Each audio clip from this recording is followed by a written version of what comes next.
attempt. Literally, I'm at a loss for words on this. Of course, we're grateful the Secret Service responded in such an efficient manner, identified the threat and neutralized it immediately. And unfortunately, President Trump is the only president who's ever encountered this much political violence.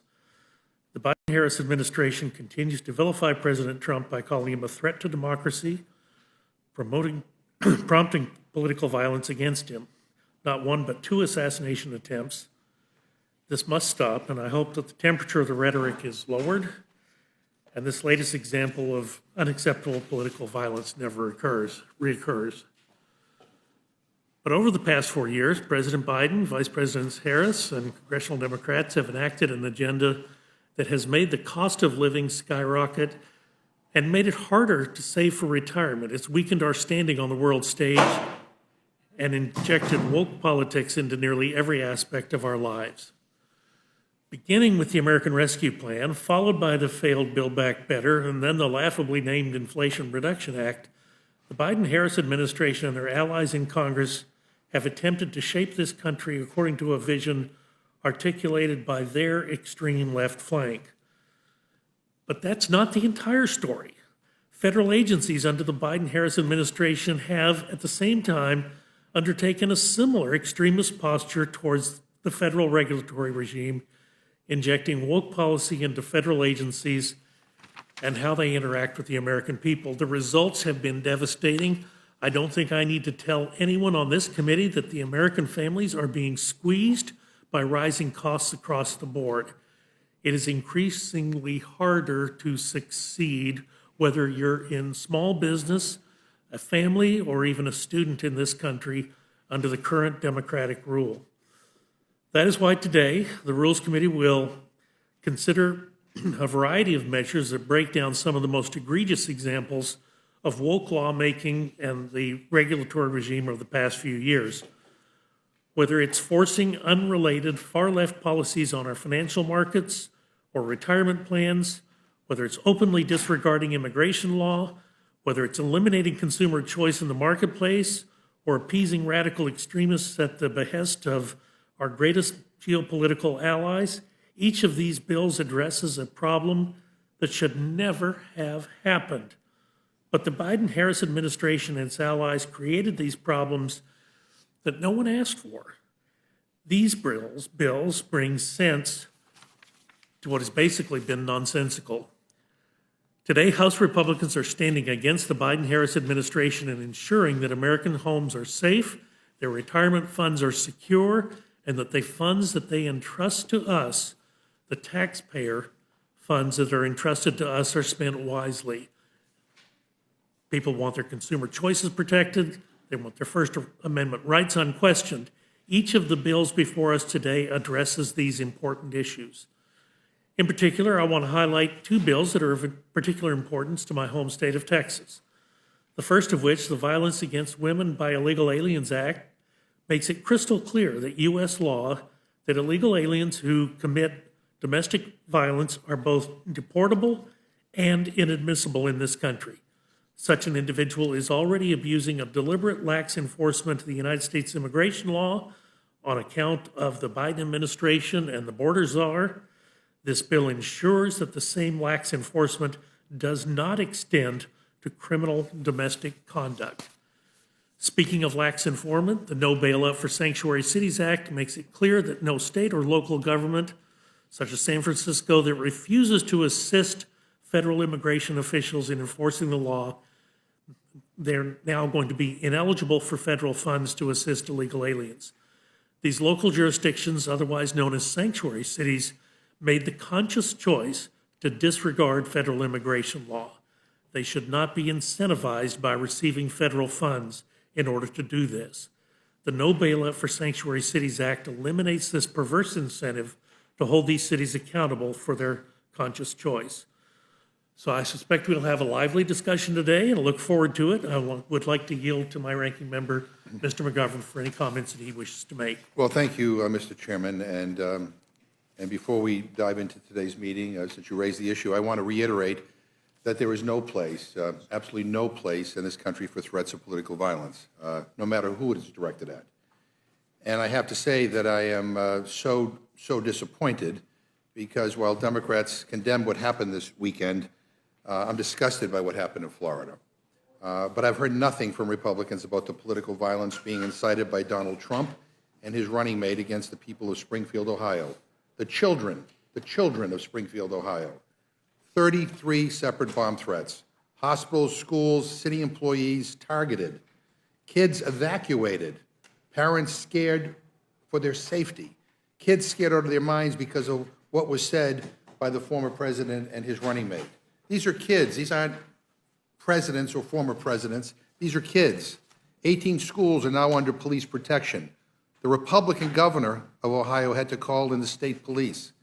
All is a direct consequence of loony conspiracy theories spread by Donald Trump and his running mate. Where are the calls on them to stop using rhetoric that puts people in danger? Anyways, I just feel compelled to point that out. We shouldn't be having a conversation about political violence and then ignoring the fact that the rhetoric at the top of the Republican ticket is leading to bomb threats, school closures, and evacuations. In my opinion, if someone can't condemn that, then they're part of the problem. But now on to our agenda. This anti-woke stuff is just weird. Republicans still can't even tell us what woke means. It means whatever they want it to mean, I guess. And what these bills really are about is dividing our country, trying to make Americans hate each other, trying to keep people angry heading into the election. That's what this is all about. The so-called End Woke Higher Education Act is about Republicans using students as pawns in their weird culture wars. The Prioritizing Economic Growth Over Woke Policies Act is all about bailing out massive corporations. Sounds familiar? Republicans are obsessed with helping the rich and powerful. Another bill attempts to just gloss over the fact that Palestinians even exist. In their pursuit against wokeness, Republicans apparently now want to just say there's no Gaza, there's no disputed territories in the West Bank. It's all Israel, and Palestinians don't matter at all. I find that totally awful and offensive, quite frankly.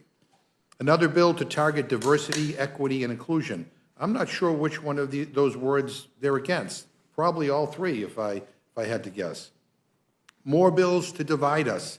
More bills to fearmonger and try to push their xenophobic and bigoted views. More bills to demonize immigrants and politicize violence against women. I mean, it's just disgusting.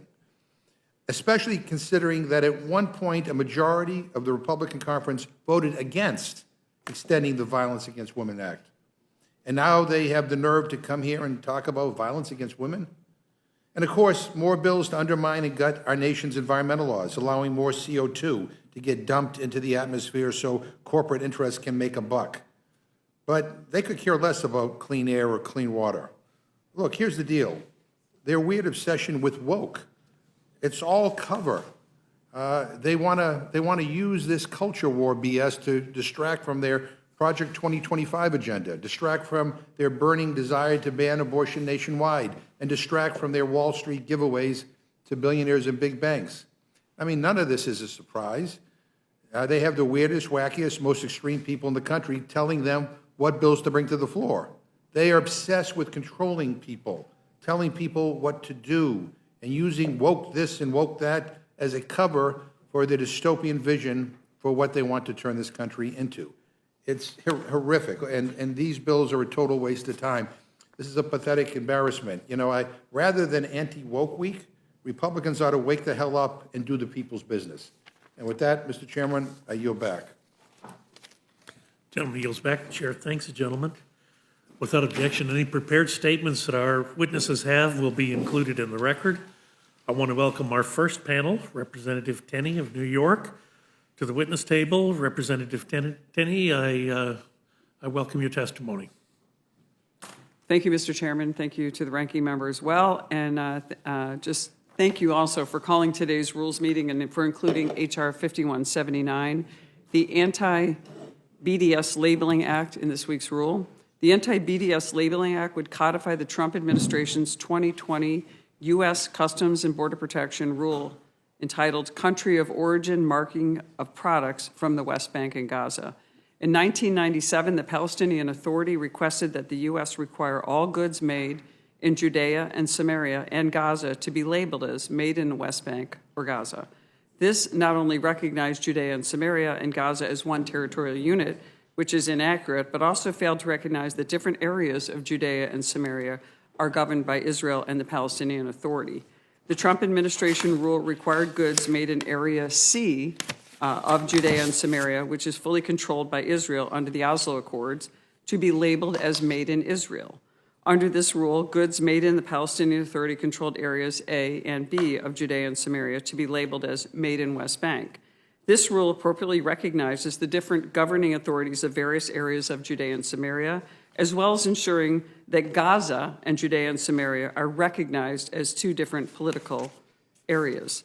The Anti-BDS Labeling Act would codify the Trump-era rule and prohibit federal funds to be used by the White House and the executive branch to alter this rule.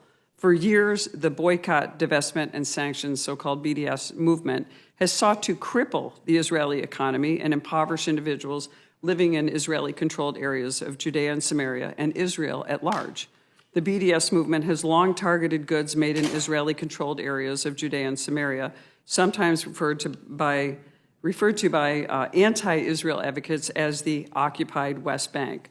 I would also like to remind individuals that use this ridiculous term that the Oslo Accords, signed by Yitzhak Rabin and, yes, Yasser Arafat, divided Judea and Samaria into three areas, with Israel administering security control over 82% of Judea and Samaria and civil control over 60%. This bill ensures that there is no distinction in labeling between goods made in Israel and Israel-controlled areas of Judea and Samaria. During this difficult time, Congress must stand with Israel and support our greatest ally in the region, the lone beacon of freedom and democracy. I'm grateful to Chairman Smith of the Ways and Means Committee and all of those who voted in support of this critical legislation when it passed through the House Ways and Means Committee. We must stand with our greatest ally in the Middle East, Israel, and demand accuracy in the labeling of goods imported to the United States as required by our own laws. This legislation sends a clear signal that we will not tolerate arbitrary differentiations in the labeling of goods from different parts of Israel, whether a good is made in Tel Aviv, Jerusalem, Efrat, Golan Heights, Gush Etzion, it should be labeled as made in Israel. I look forward to seeing the Anti-BDS Labeling Act's inclusion in the rule and its passage through the full House of Representatives, and I'm happy to answer any questions on the legislation. And with that, I yield, Mr. Chairman. Gentlelady yields back chair. Thanks, Gentlelady. I just want to be clear that this bill that you're discussing today codifies existing law. Is that correct? Yes.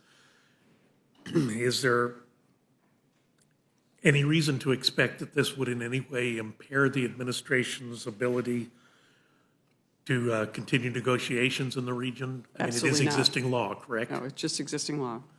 Thank you. Thanks for bringing this to our attention today, and thank you for your time at the witness Thank you. testimony. I'll yield to the ranking member. Yeah, Mr. Chairman, for the life of me, I don't understand why we're taking up this bill, and contrary to its name, it has nothing to do with the BDS movement.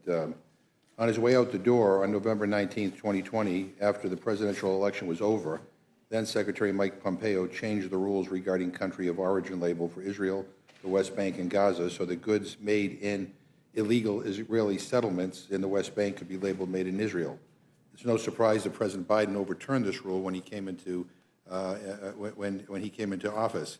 But here we are. And let me just say for the record, I for one still believe in a two-state solution or a means of coexistence between Israelis and Palestinians, and that will not happen by sanctifying the expansion of illegal Israeli settlements in the West Bank by labeling their products as made in Israel, or by labeling products made by anyone in the contested areas of the West Bank as made in Israel.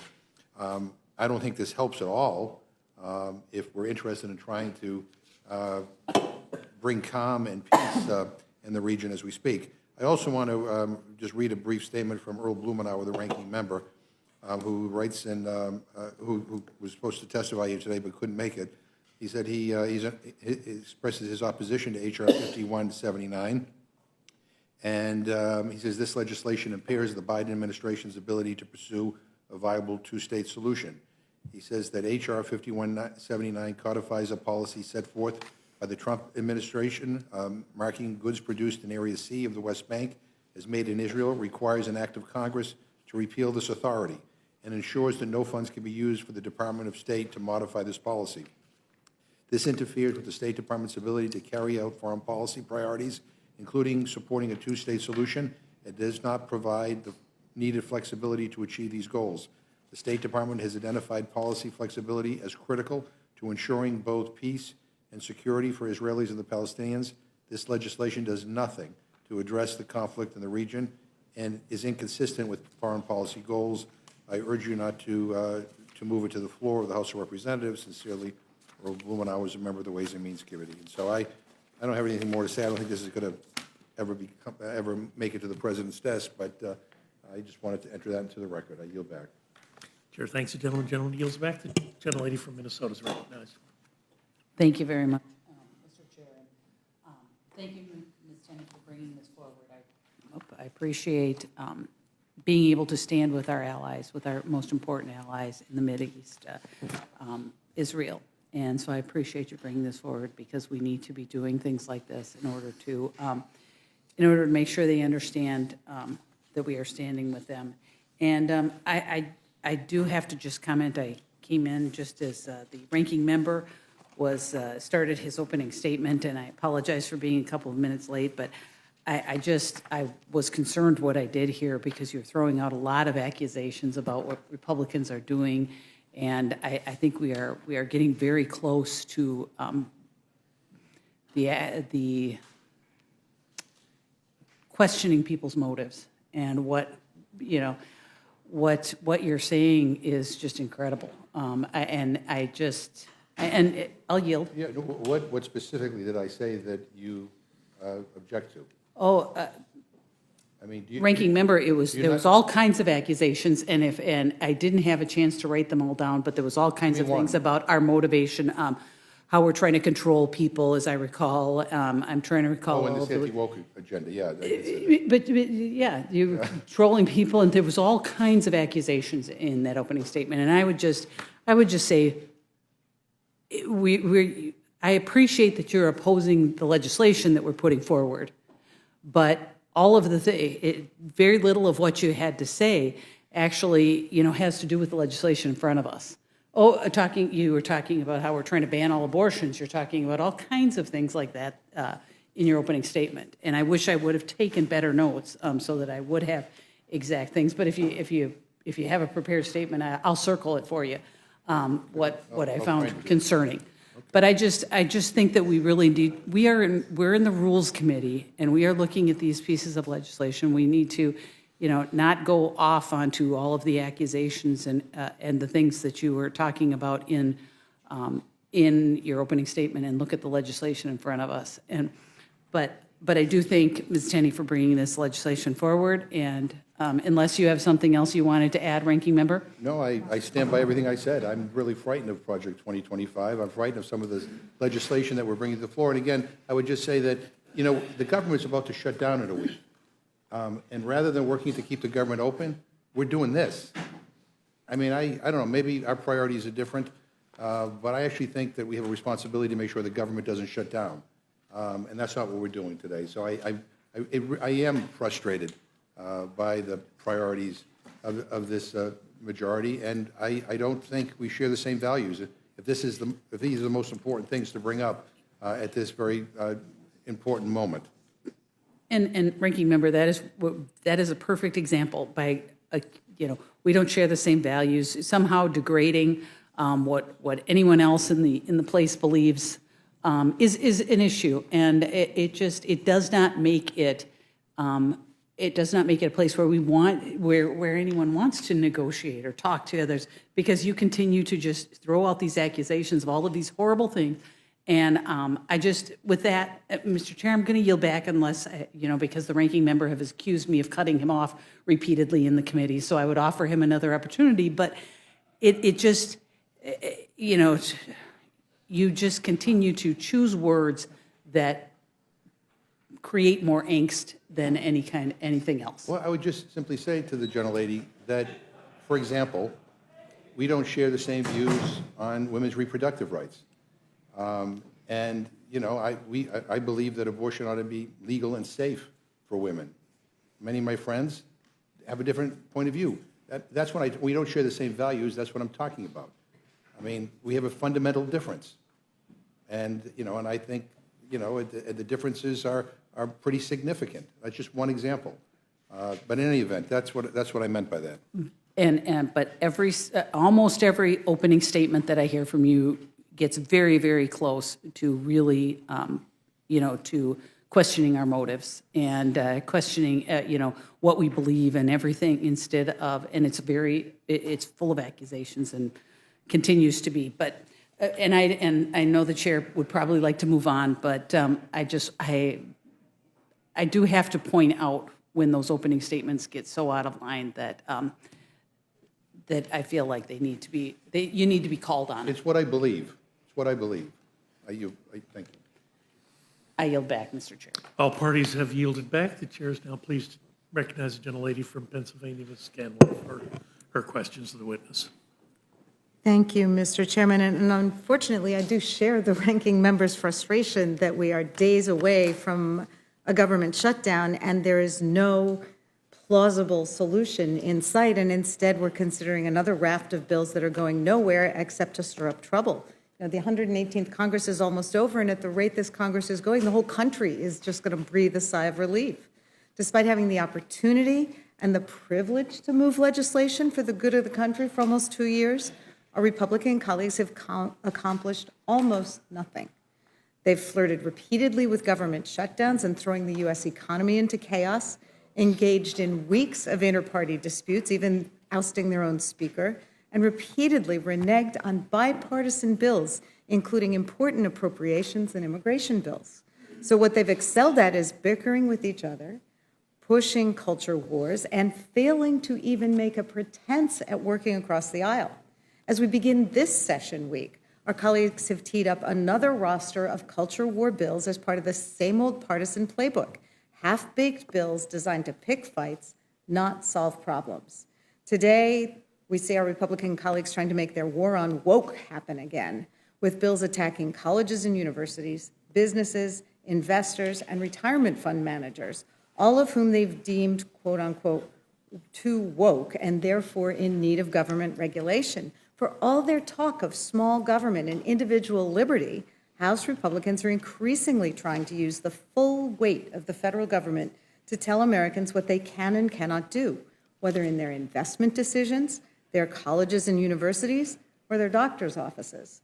It's a play they've spelled out in their Heritage Foundation playbook, Project 2025, in which they effectively say, if you don't submit to our weird ideological demands, we'll punish you.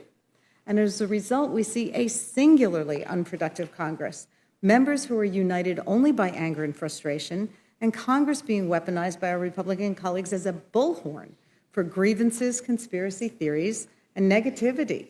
My constituents are sick of it. I think most Americans are too. They want Congress and political leaders who don't embrace name-calling, division, and bullying. They want a government that brings people together, a government that works together for the people.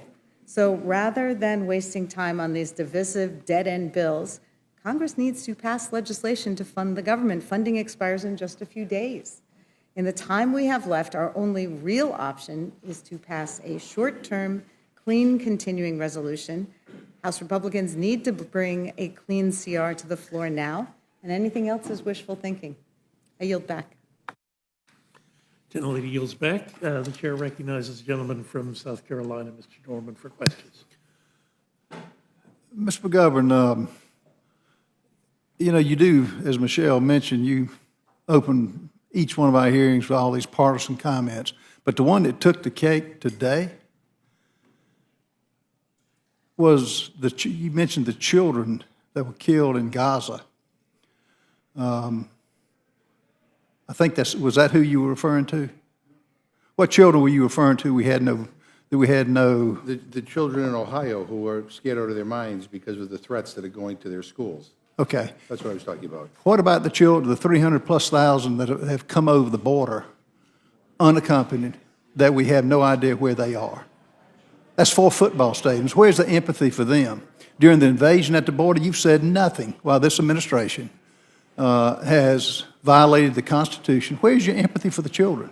Where's your empathy for the deaths that have occurred? You don't, you know, you're a good man, but you're not, you pass these part, let me finish and I'll let you respond.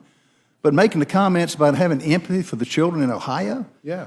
Where's your empathy, again, for the 300,000+ that are coming across here unaccompanied, that are either dead in a sex trade or wherever? Crickets from your side. And to say that, you know, we're advocating for abortion, I call it killing children nationwide, show me that. Show me where that's happened. The reversal of Roe v. Wade put it back to the states. You know that. So I would just say the partisanship, but now talking about the children, that was something that you cannot address unless you address the invasion over this border. I'll let you respond. Yeah, I mean, you know, you don't have to agree on everything to agree on something. And I would like to think that the something we can all agree on is that the rhetoric about Haitian immigrants and eating dogs and cats and the threats that have come to the schools and to the town hall in Springfield, Ohio. I'd like to think we could all say, you know, enough with the conspiracy theories. Let's stop talking about that for the sake of the children in Ohio who are scared out of their minds because of the threats, because now they have to have, their schools are surrounded by police. We can get into the other stuff if you want, but I'm just simply, that was what I was talking about. And I don't understand why that's so difficult. Where's your empathy for the 300,000+ children? I have empathy for all children. And by the way, border crossings are at an all-time low right now. Gentleman from South They're at Carolina. lower, Let me just say this. the Trump administration. Gentleman from South Let Carolina. me just say this. We mustn't talk over each other because the clerk can't record that. Let me just say this. I took offense at that because you're crickets when it comes to those 4 football stadiums full of children who are defenseless. The moms that were testifying about their dead siblings, the dead ones as a result of this illegal immigration, crickets from your side. I don't know if anybody wants to experience what this country has experienced over the last 3.5 years, and that will be, we'll see how that turns out at the polls. Claudia, or Congressman Tenney, what power does the CBP have on the labeling to, if it continues to come back, I would assume mislabeled, do they not take it? Do they not accept it? What do they do? Well, thank you, sir. First of all, I just want to clarify something that Mr. McGovern said, and I think that the chairman asked me this question to clarify, but the bill codifies, the bill that this law codifies has not been overturned. This is still in existence. We're just codifying. It was nothing that the Biden administration hasn't overturned it. There were just accounts of that. So what this does is just ensures that the people in Judea and Samaria be able to refer to their goods as made in Israel. And that is an expectation we have as a nation. We like to know where our goods are from. For example, am I at the market buying something was made in China? Is it beef from China or beef from Texas? What am I getting? And it just gives us, as American citizens, the expectation of who's created it. If it's something from the West Bank, it will be labeled from the West Bank. And that it just makes sure that we can't erase that something is being produced from Judea and Samaria. And there were some accounts that the administration was thinking of doing that. And this in no way interferes with the attempts to try to find a peaceful resolution in Israel. But it protects those people who are living there. But right now, it's something that we're concerned about, and we think that needs to be made into law to assert that we support, especially our greatest ally in the Middle East, the lone democracy, the state of Israel, who's at war and under siege. And so that's merely all this bill does. It's not that complicated. It's not controversial. It's not political. It's not weird, extreme, or wacky, which I think the words Ms. Fishbach wanted to talk about. It is a common sense bill that is just codifying something that has been in law since for almost 4 years, actually. Thank you. I support your bill, and I appreciate you bringing it up. I yield back. Gentleman yields back. The chair is pleased to recognize the gentleman from Georgia for his questions. Oh, Mr. Chairman, I want to ask any questions. I would just point out that we have a $2.5 trillion deficit over the last 365 days. Most of us in the Republican Party think that's too high. We do not want a government shutdown. The only one who wants a government shutdown are the ones that are crying the crocodile tears around here in the Democratic Party because they think it gives them an advantage in November. And I actually think they're probably right on that it does give them an advantage in November. And so, you know, we've put several of the appropriation bills on the floor of the House of Representatives. Unfortunately, Chuck Schumer, the crier that he is, has refused to put any appropriations bills on the floor of the U.S. Senate. And so if the government shuts down, the idea that it's House Republicans' fault is absolutely ridiculous. You could say it was all of our fault, Democrats and Republicans, but you can't simply blame it on House Republicans when Chuck Schumer has the ability to put bills on the floor of the Senate and just totally refuses to do so. Someone yield to me? Sure, I'll yield. Yeah, I would just point out that none of the bills that we are dealing with today or this week have anything to do with the $2.5 trillion. But we're going to have a vote Yeah, and later in the week to keep the government open. Are we? And if you want to keep the government open, you'll have that choice. I just also want to point out for the record that everybody has a lot of strong opinions about what I said, but Ms. Fishbach couldn't remember what I said, and Mr. Norman misrepresented what I said. So I'm just pointing out for you that that none of the bills dealing with the underlying issue that I raised or Ms. Scanlon. I don't have strong opinions about what you said. I realize this is the ugly part of what we do in here in the Rules Committee, but factually speaking, if the government shuts down, the ones that are going to be jumping up and down and cheering for the shutdown are going to be the Democrats because they think it helps them in the November election. It's not the Republicans. The vast majority of us are going to vote to keep the government open, and 100% of y'all, I bet, will vote to close it down. Thank you, and I yield. Chair thanks the gentleman. Gentleman yields back. Seeing no other members seeking to question the witness, this panel would thank you for your testimony. This panel is excused. And I would like to welcome our second panel, Representative Huizenga of Michigan and Ranking Member Waters from California, from the Committee on Financial Services, to the witness table. And as you get settled,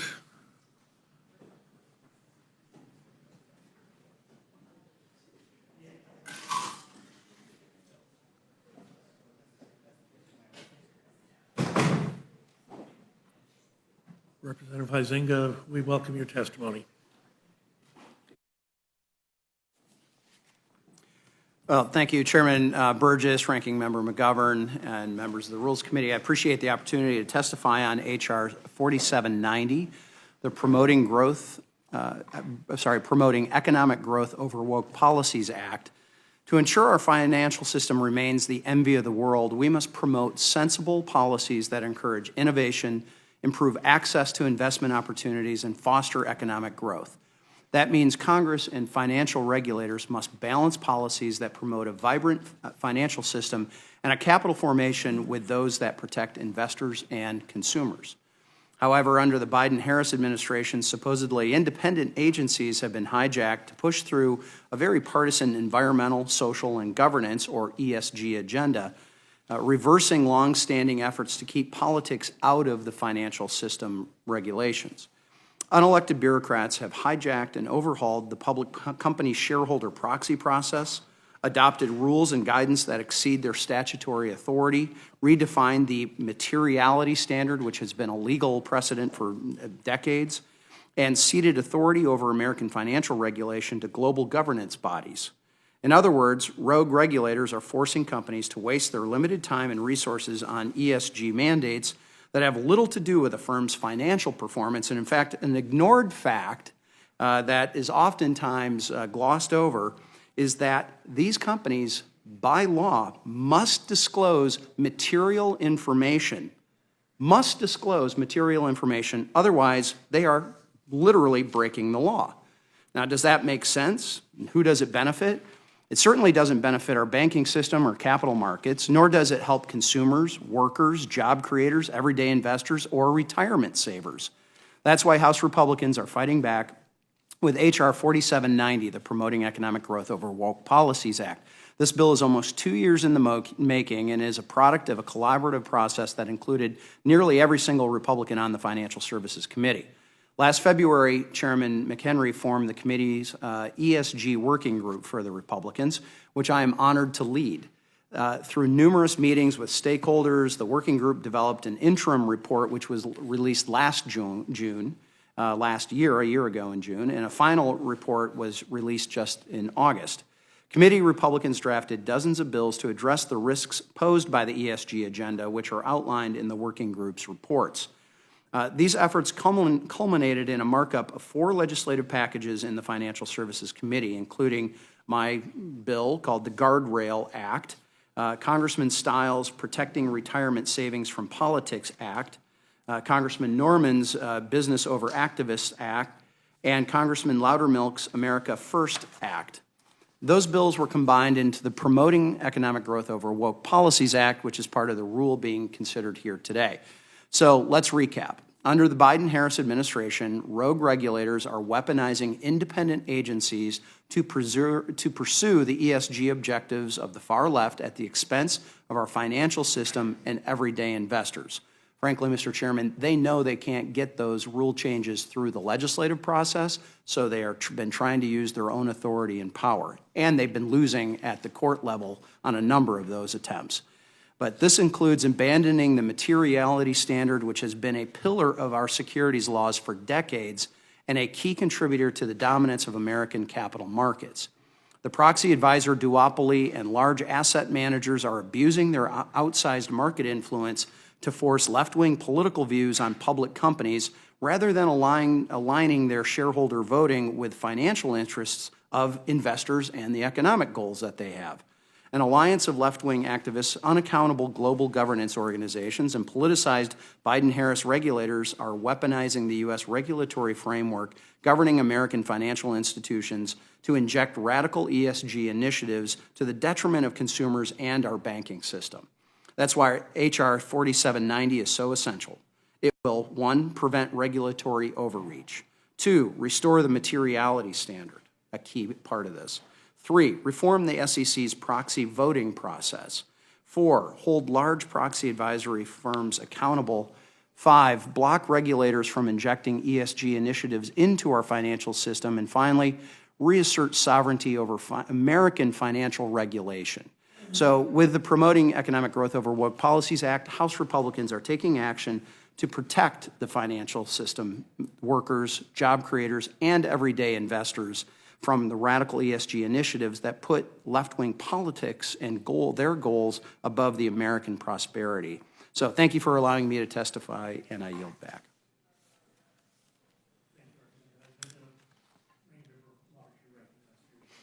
Thank you very much, Chairman Burgess and Ranking Member McGovern.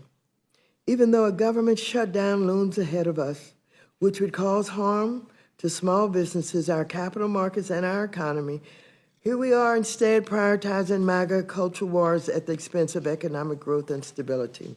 H.R. 4790 is a blatant attempt to deny what most of the world knows is true, that climate change is real and poses real financial risk to the U.S. economy. This bill is also another MAGA attempt to divide America by disparaging rather than celebrating our country's rich diversity. It takes a page right out of Trump's Project 2025 playbook, which aims to restrict the rights of women, minorities, and other historically disenfranchised groups to influence corporate decision-making and denies the significant impact that a diverse workforce and climate risk management can have on a company's bottom line. There is substantial research indicating that companies that embrace climate risk management and hire diverse boards perform better than their similarly situated peers. For example, corporations that are actively managing and planning for climate change, which includes providing public climate-related disclosures, secure an 18% higher return on investment than companies that aren't, and 67% higher than companies who refuse to disclose their emissions. Furthermore, research shows that diverse boards lead to improved financial results. Indeed, companies with the highest percentage of women board directors outperform those with at least by 53% when it comes to shareholder returns. These policies, which are part of a group known as Environmental, Social, and Government, or ESG policies help corporations maximize profits, shareholder value, and grow the overall economy. That's also true that many ESG policies are now commonplace, while requiring companies to have independent directors on their board and policies to treat their workers fairly. So, when Republicans tell you that ESG is bad for business, think again. ESG is good for American investors, good for businesses, and good for workers. H.R. 4790 is a package of several harmful bills that were previously reported out of the House Financial Services Committee without a single Democratic vote. The bills in this package deny climate change and disparage the strength of American diversity from several different angles. First, this bill would restrict the Securities and Exchange Commission, or SEC's, authority to require public companies disclose important information about their businesses, particularly with regards to environmental, diversity, and other employee-related metrics. It also hampers the SEC's general ability to determine what information investors should have access to in public filings. This provision goes beyond climate risk and diversity disclosures. However, by taking away the SEC's ability to determine in the future what a public company should disclose and instead hands that responsibility over to the company itself. This would turn 90 years of securities laws, which have contributed to building a capital market that is envied by the rest of the world, on its head. H.R. 4790 would also effectively eliminate shareholders' legal rights to have their proposals included for a vote at a company's annual meeting. Under this provision, companies rather than the SEC would have the final say on what proposals are included for a vote at a company's annual shareholders meeting. As a result, shareholders, who by definition are owners of these public corporations, effectively no longer have a say in how their companies are run. This is despite the storied history shareholder proposals have in promoting key government standards like majority independent boards, board diversity, say on pay, executive compensation, and annual directors' elections. They also allow shareholders to raise other critical issues for management beyond ESG, such as past proposals on the use of child labor in supply chains, the harms of generative AI, in spreading misinformation, and management's accountability related to the opioid crisis. As if it couldn't get worse, not only does this bill give companies the ability to choose what shareholder proposals can and cannot be included for a vote, it also makes it harder for shareholders and their representatives to put forth proposals in general, especially those requiring a company to account for wildfire exposure, hurricanes, and other extreme climate events. This further limits investors' ability to influence the direction and strategy of a public company. Like Division A, Division C of this bill has the potential to limit shareholder input on issues outside the traditional concept of ESG and could prevent proposals on common sense items like limiting excessive executive compensation or providing benefits and raises for employees. Furthermore, this bill would also gut the proxy advisory industry, which is made up of independent research firms that provide investors with advice and recommendations on how best to vote their shares at a company's annual shareholders meeting. I've put forth 2 amendments to H.R. 4790 that aim to push back on the bad aspects of this bill, which I encourage the committee to make in order. The first expresses a sense of Congress that private funds like venture capital funds can offer grants to minority-owned businesses on account of trends showing they face inordinate barriers to accessing capital. The second would require public companies to disclose whenever they eliminate any employees or offices within the company tasked with enhancing the company's commitment to diversity, equity, and inclusion. The final provision I want to discuss is H.R. 4790, is Division D. This section would undermine the ability of the United States government to coordinate internationally, take common sense steps to address financial risk like those posed by climate change. This extreme measure would even make it harder for our bank regulators to encourage banks to expand small business lending. And I would urge you to make my amendment in order that would at least fix that. Mr. Chairman, I think many members on this committee would say they are capitalists and believe in capitalism, but this bill couldn't be more anti-capitalist. It takes away our investors' right, their say in the marketplace, as well as their access to relevant and critical important information, market information. I urge all members to vote no on H.R. 4790, a dangerous bill that would set America's capital markets back to an era where corporate insiders thrived in darkness and without any oversight, and when the enrichment of those at the very top was prioritized to the detriment of everyone else. So I thank you for the opportunity to testify. I'd be happy to answer any questions you may have, and I yield back. Gentlelady yields back chair. Thanks, gentlelady. I don't know, Representative Huizinga, you care to respond to anything that you've just heard? Well, welcome to the Financial Services Committee with exposed rhetoric and all the other things that are going on I guess, in the larger political realm. We're seeing it in committee too. And let me just start with this. It's first and foremost, climate change is not even addressed in this. There's no judgment as to whether it's happening or not happening. What it says is simply, is this going to be a material effect on your company? And I will tell you that publicly traded companies in Michigan, we don't have wildfire issues the way that they do in California or in some other states. So that wouldn't necessarily be a material fact for a company in Michigan to report. Now, is it in California?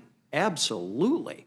And I would refer back to what the current law says. If you have an issue that is material, you have to file proper forms. And if it's a new issue that comes up, you have to file K-8s and you have to file all these various forms that go in and declare publicly that we have an exposure or we have a risk that had not previously been a part of this. And it ultimately, Mr. Chairman, the watchword here is materiality. I'm a former realtor, and I always used to say in real estate, what are the three most important things about a piece of real estate? Location, location, location. Well, it's the same principle here. Materiality, materiality, and materiality needs to rule the day. What has happened is some on the other side have said that, well, everything is material, therefore we need to report everything. Well, it's just ridiculous. If you are making a computer chip, you are having a very different materiality standard than an energy company. And guess what? Those energy companies already are required to report those things. So what we really see, though, is a defense of an expansion of bureaucratic authority. And these same bureaucrats have been losing at the Supreme Court. They've been losing at lower courts. We are trying to provide some clarity to that. And at the end of the day, if companies could earn more by disclosing material, they would do it. And in fact, their shareholders would require them to do that. They don't. And by the way, many of those funds that claim that they have higher returns are all front-loaded with tech, and they have nothing nothing in any of the other more traditional lanes of investing. And now that that tech hasn't been having such a hot day out on the marketplace, all of their returns have gone down. Not to mention that they have higher fees, they have higher costs to those investors, all to put up this veneer of, well, we are being more sensitive to these environmental or social or governance issues. And so they don't need regulators to force this information to happen, but that's what we're seeing here is that the SEC has been used, and particularly as a weapon.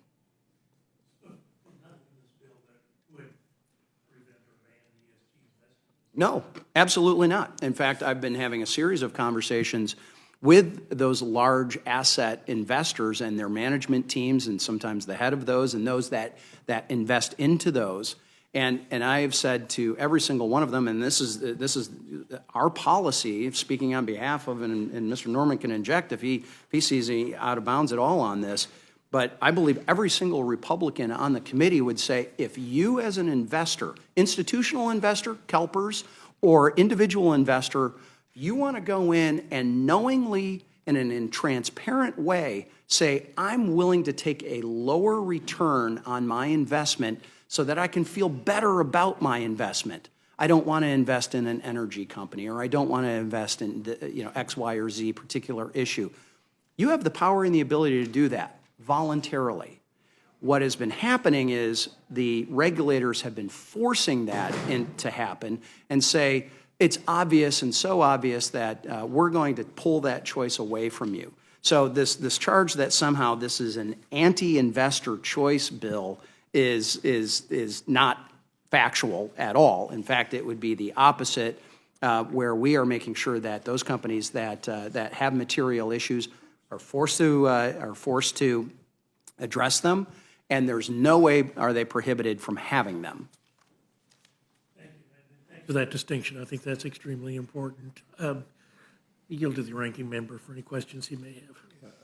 I want to associate myself with the remarks of the ranking member, Ms. Waters. I have, do you want to add anything, or? Oh, yes, if I may, Mr. McGovern, thank you very much. First of all, I am amused by Mr. Huizinga's definition of materiality. He's decided that he's going to decide in this bill what is material and what is not, and I disagree with that strongly. The other thing that bothers me a lot about this legislation is the fact that they are saying that investors cannot help decide what is taken up at a vote, at a yearly meeting. I mean, that is basically destroying what has been substantial with these yearly meetings where investors have an opportunity to include in those meetings. And then if I ever catch California saying that it's willing to lose money and reduce its profits in the way that you have described, I would say that that's illegal. And I would say that that is irresponsible in terms of their fiduciary responsibility. So I don't know where you get all of this from. It just really doesn't make good sense what you're saying. The three ways that I have just mentioned, that these bills really do not make good sense. Mr. McGovern, yes. if I might, there was actually a lawsuit against CalPERS for that exact reason a few years ago that was settled. There was an investor, a retired group, that sued CalPERS that they were taking a lower rate based on their investing decisions. Now, again, if you want to do that voluntarily, go ahead. You can do that, either as an institutional investor or as an individual. I don't think they're necessarily wanting to have a lower return. I do know that a lot of the claims of a higher return if you vote in or if you invest in an ESG fund have turned out to be false. The costs, the fees are higher, the administration is higher, and the return, once tech stocks started tanking or not performing to their utmost, they started to diminish. So those are facts that have happened. And I know this is your time. If you don't mind, I'd like to just point out one other thing. There is no prohibition on shareholders making a proposal. As had been the law and the tradition, the SEC would review these and say, this is material and this is not a material issue. And they would say, corporation, you don't have to vote, you don't have to take a vote on the non-material issue that has been proposed. Some of what we have talked about is having a threshold. Most recently, in fact, just last week, things fly by here a little quickly, so just last week we had a hearing in committee where the treasurer of Illinois was testifying in front of us, and he had just written an article about how the voice of the majority are not going to be silenced, and he was fighting against the Exxon Corporation. There was Exxon and June Capital had a lawsuit, and there was a proposal that had been proposed by June that lost with 72.9%. Now, they came back the next year trying to make their case, and they lost 89.5%. This is a perfect example where the SEC can come in and say, your issue is not having traction and clearly is not being recognized by the investors as a material issue. Therefore, you don't have to take it up for a third year where maybe it would get beat 90-10. So that's the kind of thing that wastes massive amounts of time and money for these publicly traded companies, which, again, most of the time have investors that are institutional investors, that's our constituents, retirement funds, and things like that. And we know that it's just made it more difficult for many of those managers. Well, I don't have any further questions. I have a feeling that this is not going to become law, so I will yield back my time. Chair, thanks, the gentleman. Gentleman yields back to the gentlelady from Minnesota. Is recognized for questions. Thank you, Mr. Chair. And I just have a couple of comments. I just want to thank you for making it clear, Mr. Hangsang, that it says nothing about climate change, because that's not what the bill is about. And just you had a lot of explanation, and I just want to make sure, just kind of drill it down. Is there anything in the bill that would prevent a company from disclosing ESG information, particularly if it was requested? Yeah, no, nothing. We have 20 bills that have been rolled up into this one particular package, and nothing would prohibit a publicly traded company from voluntarily putting information out there. They can do that if they think it's in their best interest, or even if they want to just mollify and placate or address concerns that shareholders have. What the current situation is the flip side of that coin, which is currently they are being forced to put this information out that they don't want to, or that is not material, because when you are preparing for these annual shareholder meetings, we probably all have received some sort of proxy form at some point. That's another big issue that we got to get into. But we've all seen these things, right? I mean, these have to be printed, they're distributed, everyone has to have the option. What the SEC's traditional role was, and this is under both Republicans and Democrats in the White House and the head of the SEC, they would go through and say, this issue is not material, you don't have to take a vote on this. This one absolutely is, you do need to take a vote on that. And then just one more question. Is there anything in this legislation that would force someone to invest their own money in a company that doesn't disclose their ESG information? No. All right. Thank you very much. That's all. I just wanted to make sure that we all understood what was actually in the legislation. Thank you very much, and I yield back. Chair, thanks, the gentlelady. Gentlelady yields back to the gentlelady from Pennsylvania. Is recognized for questions. Thank you, Mr. Chairman. I was struck by something the ranking member said about the fact that the restrictions in this bill are almost anti-capitalism.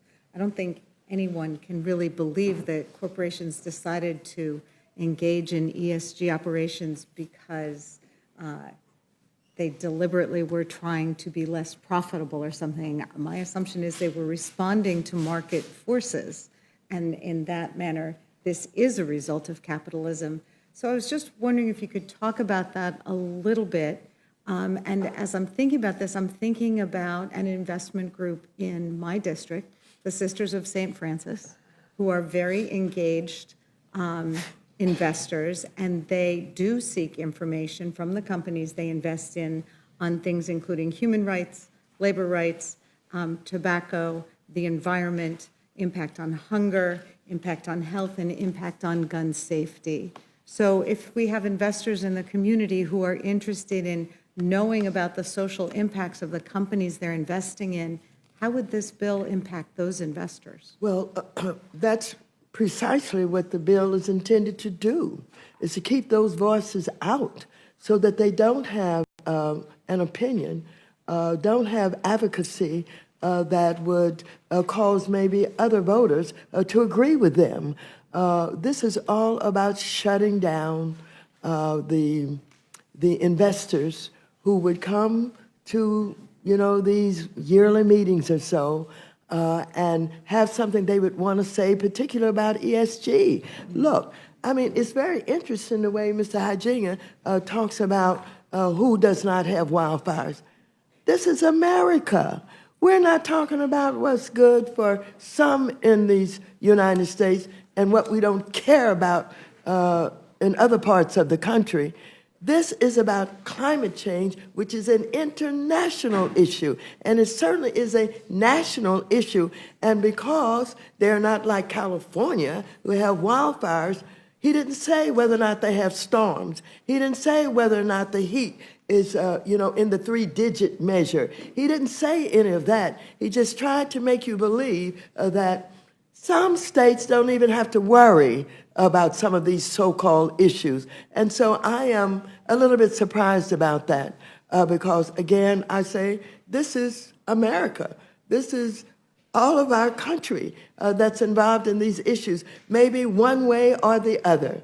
And maybe we don't have wildfires in Michigan or someplace, but I don't know. They could have thunderstorms with, storms where you have, all kind of destruction going on. Well, overall, whether we're talking about investors who are being limited in the right to have a say and to have an influence because they're invested, or whether or not it is those who don't believe in science and they don't believe in, anything that we're saying about climate change and don't want ESG to be a part of what they care about in the way that they disclose information.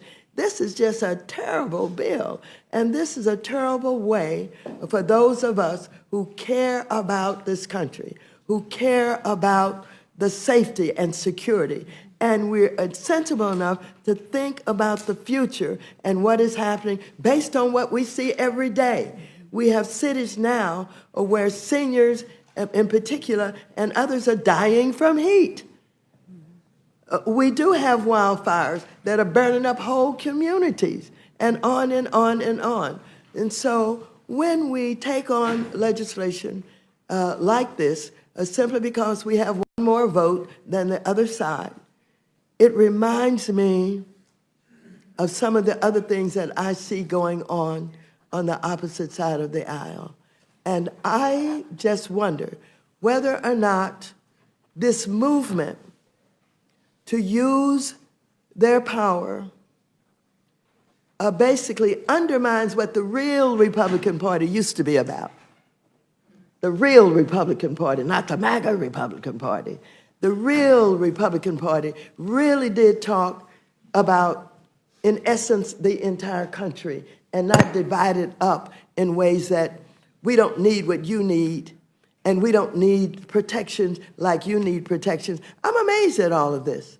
And so all I can say to you is, in the several ways that this bill has approached diversity, inclusion, investor protection, fiduciary responsibility, all of that, it throws everything out the window. Well, I'd have to agree with you that the wildfires example is a particularly poor one, especially if we think back to last summer or the summer before, when the air quality in Philadelphia, which I represent, here in DC, was so poor because of Canadian wildfires. So you're right, it absolutely is a global impact and something that we see here, even though we don't have wildfires physically in the District of Columbia or in Philadelphia. I do take your point. There are a lot of faith communities in my district. I mentioned the Sisters of St. Francis. We have the Quakers. We have a number of our mainstream Protestant organizations that are investing based upon the types of considerations that are being deemed ESG and not part of what would be acceptable under this bill. So I would have to oppose it on that ground alone. Thank you. Thank you. Thank you very much. I was going to yield back. Is there something you'd like to add? Well, I would just, again, underscore the Sisters of St. Francis, or in my area, which is filled with a number of faith-based organizations like that, they're not prohibited from investing the way that they want to invest. The question is, and I don't know the exact profile of the Sisters of St. Francis investment portfolio. What we do know, so I'm not trying to call them out specifically, but we do know that there are investors, oftentimes called activist investors, that are going in and they are buying an infinitesimal amount of shares so that they can go in and try to force an issue for a company. And the question is, if you have a fiduciary legal responsibility to maximize return, are you going to allow something like that to go through? And I'll use my example with the Illinois the treasurer and the Exxon situation, where we saw 80% plus reject something. The question is are you going to go back year after year after year after year to retread that same ground? And what does that do cost-wise that impacts the return for investors that are in there? So I just wanted to underscore again, there is nothing that prohibits them from investing the way that they want to invest. I will note that there's been $40 billion pulled out of ESG funds in this past year alone. Why? Because of the return issue that not being where it needs to be. I guess I would argue that some of the money's been pulled out because of the congressional attacks on ESG funds, but I do think this bill poses some really serious issues with respect to the transparency that investors would like to have. And so, again, for that reason, I would oppose it. Thank you. I yield back. Chair, thanks, the gentlelady. Gentlelady yields back. Just note, the state of Texas with several of like the Texas Teachers Retirement Fund has decided they'd had enough of the ESG type investing and they needed a reasonable return for their retired teachers. Recognize the gentleman from South Carolina for his questions. Thank you, Mr. Huizinga, for leading the charge on this. How in the world are financial regulators climate regulators? We have asked that question in committee many, many times. We have asked the SEC how many climate experts they have on staff. We've asked that of Treasury, of the Fed, of FDIC, of everybody that has been injected into this. Representative Scanlon had brought up, I believe it was her, I'm not trying to put words in her mouth, but talking about the regulators and not necessarily overstepping their bounds, that they're just going through with common sense, these are my words, common sense sort of things that should be disclosed. If you look at what happened with the SEC's climate disclosure rule, you cannot get more descriptive than that. The SEC proposed a rule that would not just apply or have an effect on publicly traded companies. There's something that it was going down all the way down to the suppliers of material that would go to a publicly traded company, needing to report their again, these are privately held companies, report their climate impact. The example I gave, and I use this in committee as well, is I used to represent Gerber Baby Food in Fremont, Michigan, owned by Nestle Corporation, publicly traded company. So Nestle and that owners would fall under this climate disclosure. Now what would happen is they would have to force all of their suppliers to look at what their carbon footprint would be. And by the way, that's not an easy one. When I talked to actually one of the farmers up there, he said, I am the compliance department. And he said, we struggle to make sure that we can supply the documentation between organic and non-organic, much less if we had to go in and track what type of tractor we are using, how many gallons per acre are we using of a particular pesticide or a particular fuel consumption? How did the produce get delivered to said company? I mean, it became such a thicket, even the SEC decided to abandon it. And that's what we're seeing, and that's the point that many of us have, is you've taken good intentions and have expanded it so far, you've made it unworkable, and we all know this in this job. Sometimes when you have so much information, the information you received is basically worthless. You are better off getting relevant material information on whatever issue that you are dealing with. And we've seen this time and time and time again, where investors have just been flooded with information that they don't want and they don't need as they make those investing decisions. Don't you think the ones that would voice an opinion would be the shareholders? Yeah. I mean, if they really needed something, they would voice their opinion. We want to see that. Yes. Ultimately, that is the idea of a publicly traded company, is you have, instead of a privately traded company, you've got those shareholders who are investing and they are looking for a return. And we still have lots of regulation. This is not an absence of regulation or absence of reporting. If this bill goes through, it's not like the SEC disappears. It's not like there's no reporting in all of these things. What it starts doing is putting guardrails on what these bureaucrats and regulators can force a publicly traded company to do, and it all centers in on materiality. It's got a cost to it too, doesn't it? It's a massive cost to continue the way that we have. There's over 50 rules that are either in process or have been finalized by the SEC in the last 3 years. 50 rules. And that has stymied where companies are trying to spend millions of dollars and countless hours trying to wade through that, figuring out what the impacts are going to be. Yeah, and you take something like the climate regulations, you're talking about interpretation, you're talking about a cost to try to figure that out. It's impossible. And financial regulators are not climate regulators. They're just not. And they can't propose to be that. If you and I built a project, our customers would tell us what they wanted, not the mandates. Now, before you got here, Mr. McGovern was saying, I think we as I don't know whether he was talking about us on the Rules Committee, didn't know what woke was. Give me some examples of your definition of woke that's been imposed on the businesses.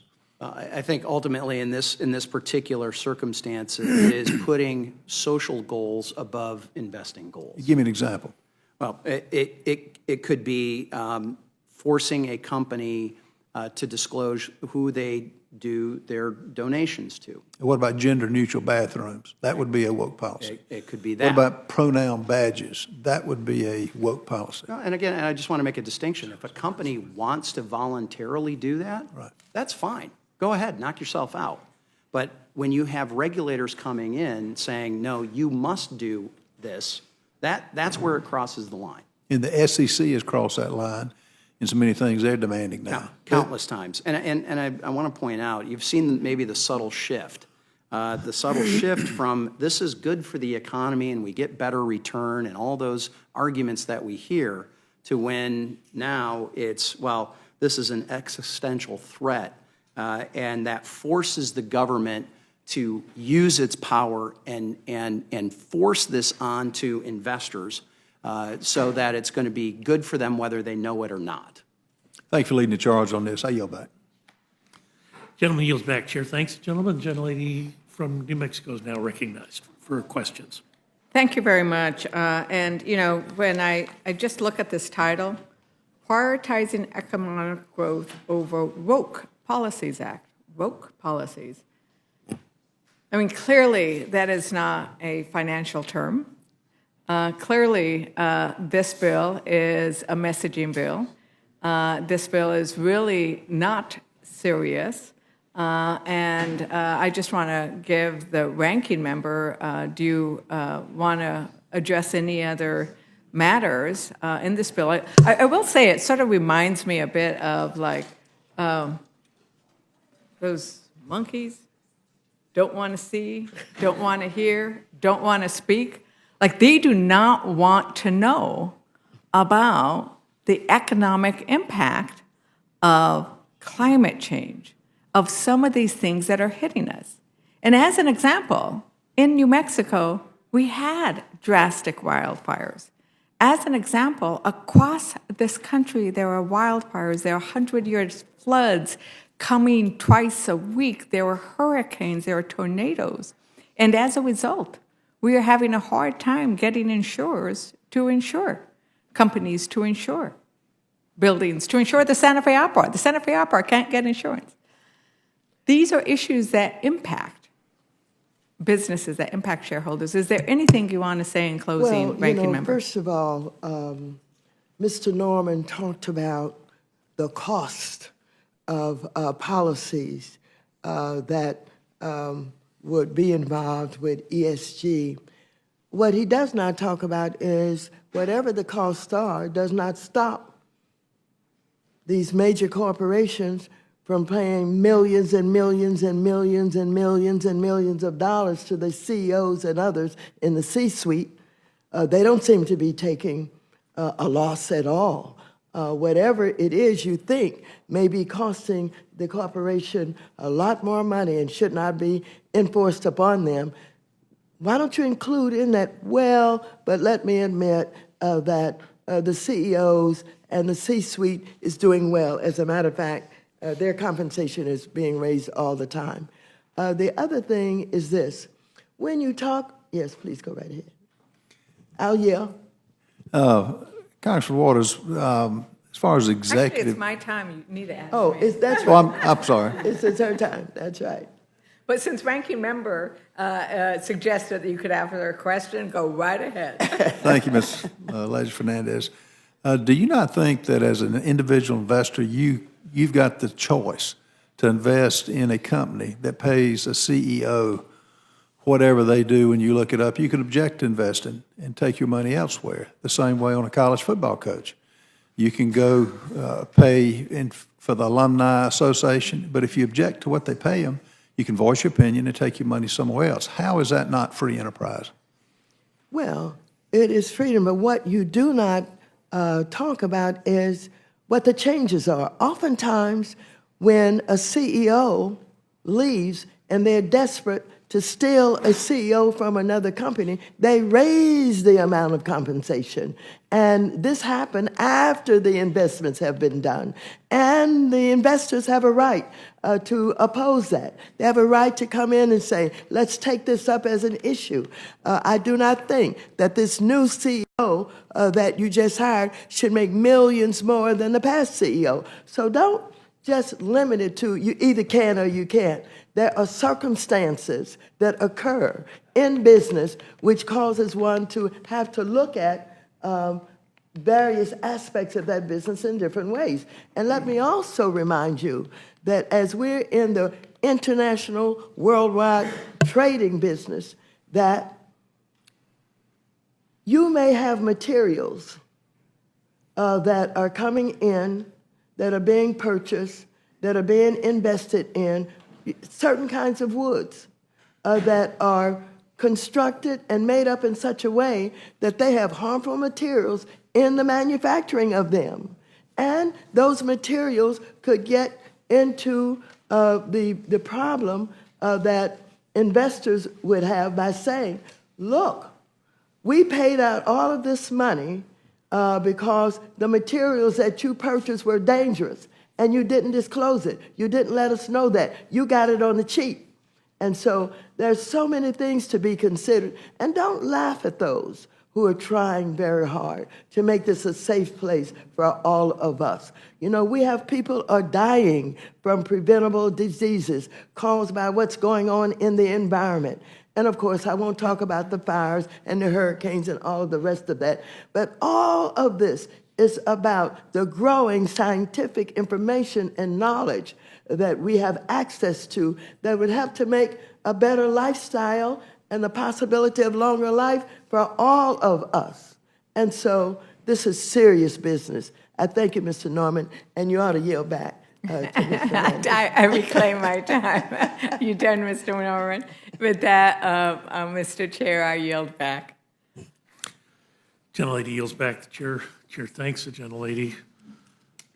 I hope we can continue this particular discussion when we deal with high fructose corn syrup in the Farm Bill. But that's a subject for another day. Seeing no other members wishing to ask questions of this panel, I want to thank you for your thoughtful comments, and this panel is excused. Thank you, Mr. Chairman. Thank you. I would like to welcome our third panel, Representative Biggs from Arizona, Ranking Member Nadler from New York, both from the Committee on Judiciary. I welcome you to the witness table.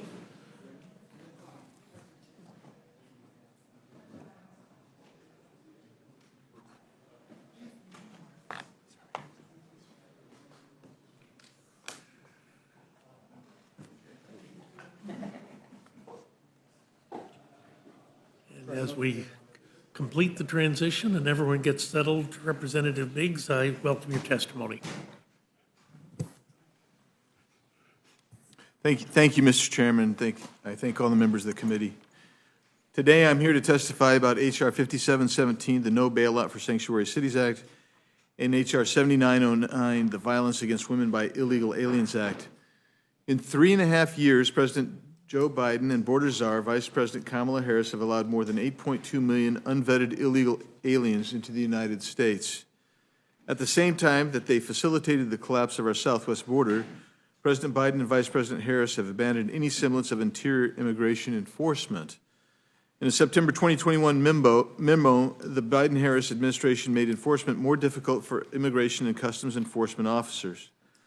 In training materials obtained by the Judiciary Committee and published in a staff report earlier this year, DHS failed to answer seemingly clear-cut questions such as whether an alien who served a 20-year drug-related prison sentence or an alien who discharged a firearm outside a police station should be priorities for arrest and deportation.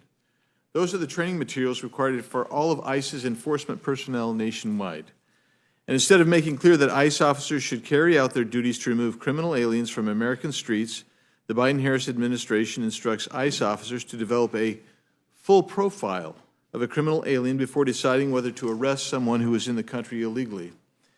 In the training examples that include determining whether the illegal alien has high blood pressure or is a caregiver, the Biden-Harris administration's immigration absurdity apparently knows no bounds.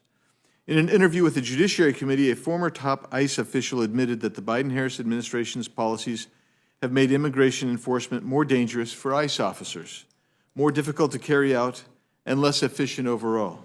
It's easier to catch someone and detain them at the border than try to track them down once they've been released into the United States. The ICE official even acknowledged that because of the border crisis, fewer ICE officers are available to track down public safety and national security threats because they're left to do border-related tasks. But this shouldn't be a surprise. In 2019, Kamala Harris told the ACLU she would slash funding for immigration detention, close private immigration detention centers, and even use taxpayer funding to provide transgender surgeries for illegal aliens detained in the United States. Here's how our policies are working out.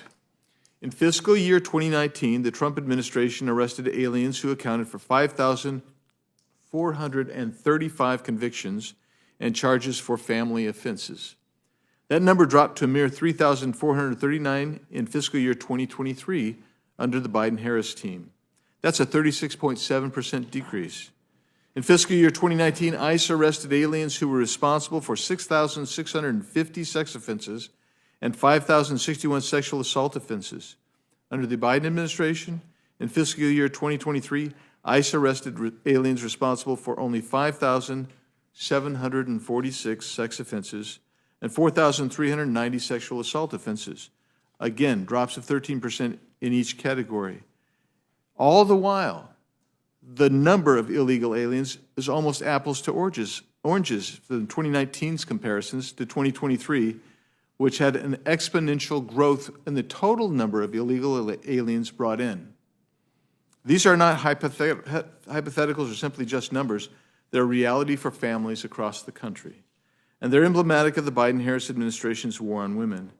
Just last week, the Judiciary Committee heard from 3 moms whose daughters were brutally assaulted and murdered by illegal aliens welcomed into the country by President Biden and Vice President Harris. These are not isolated incidents.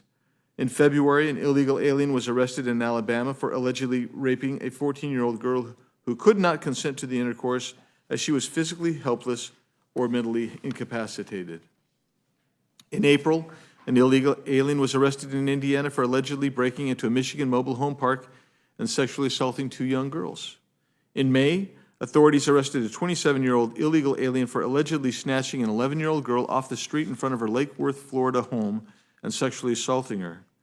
According to local officials, the Guatemalan national crossed the U.S.-Mexico border in early January, made his way to Florida shortly after, and does not have an immigration court date until 2027. That is Joe Biden and Kamala Harris's immigration legacy. More unvetted aliens released into American communities, more criminal aliens on American streets, more Americans endangered by radical, reckless policies. Kamala Harris's war on women is fueled by her open borders policy, which allow more sexual offenders, domestic violence offenders, and child abusers not only into the country but also to remain in the country indefinitely, free from fear of deportation. The American people can end this nightmare in just 2 months if voters choose to end this crisis. Republicans have proposed new laws that will allow the next president to secure the border and increase interior immigration enforcement on day one, and H.R. 7909 is just one of many of those bills.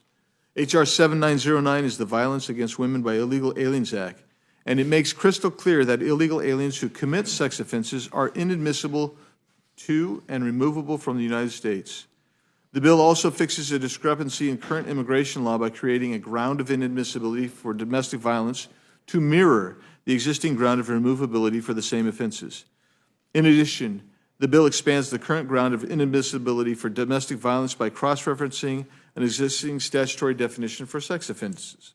Although many aliens can already be found inadmissible to and removable from the United States for certain sex offenses and domestic violence offenses, H.R. 7909 expands and clarifies the conduct for which an alien can be found removable from the country. The time is now to take seriously the danger of criminal aliens in the United States. Anything that makes it easier for adjudicators and officials to ensure criminal aliens' arrest and removal should receive overwhelming bipartisan support, particularly when it comes to sex offenses and domestic violences. The other important bill I'm here today to discuss is H.R. 5717, the No Bailout for Sanctuary Cities Act. Time and time again, cities and localities across this country release dangerous criminal aliens back into American streets because these jurisdictions refuse to cooperate with federal immigration officials. Although current law already prohibits jurisdictions from refusing to cooperate with federal immigration officials, states, cities, and localities continue to enact their sanctuary policies anyway. This bill provides an enforcement mechanism for the federal government. We had a judiciary field hearing just 2 weeks ago in San Diego, and a sheriff came and talked about how he is hampered in enforcing local laws when he knows he cannot communicate the acts of a criminal that they have arrested with ICE, and instead they have to release them for their sanctuary city policies, their sanctuary state policies, excuse me. The consequences of sanctuary policies will shock you. Earlier this year, ICE finally arrested a Honduran national charged with sex crimes against a child after authorities in Northern Virginia refused to honor an ICE detainer on multiple occasions. Instead, Northern Virginia officials released the alleged child abuser back onto American streets. 2019, the Chicago Police Department refused to honor an ICE detainer for a Mexican national who had been arrested for theft. After his release from custody, the illegal alien allegedly lured a 3-year-old girl into a McDonald's bathroom and sexually assaulted her. Had Chicago authorities cooperated with federal officials, the man, a convicted aggravated felon who previously had been deported, could have been in ICE custody and removed from the country. That release was not an isolated incident. According to ICE, Cook County, Illinois law enforcement released 1,070 criminal aliens and immigration violators in fiscal year 2019, despite requests by ICE to notify the agency before their release from local custody. New York City also continues its sanctuary city policies despite rampant crime, including crimes that would have been prevented by cooperating with ICE. In 2020, ICE immigration enforcement activity led to 54 arrests of aliens with criminal charges such as sexual assault against a child, lewd and lascivious acts upon a child, robbery, and grand larceny. Of the 54 aliens arrested, more than 30 were released from local law enforcement custody despite an active ICE detainer. Those releases have tragic consequences. In 2020, an illegal alien allegedly raped and murdered a 92-year-old woman in Queens, New York, despite ICE requesting that local law enforcement hand him over to federal authorities after an arrest just 2 months before the rape. New York City's released him. In January 2023, a 27-year-old illegal alien from Mexico was sentenced to multiple life sentences for murdering 3 people. The man, who was allowed to remain in the United States through DACA, was arrested for domestic violence in New Jersey in 2017. Local law enforcement ignored an ICE detainer and released him, where a year later he murdered his girlfriend and a married couple. If these jurisdictions simply picked up the phone and communicated with ICE, these tragedies could have been avoided. But those sanctuary jurisdictions have simply taken a page out of Vice President Harris's policy playbook.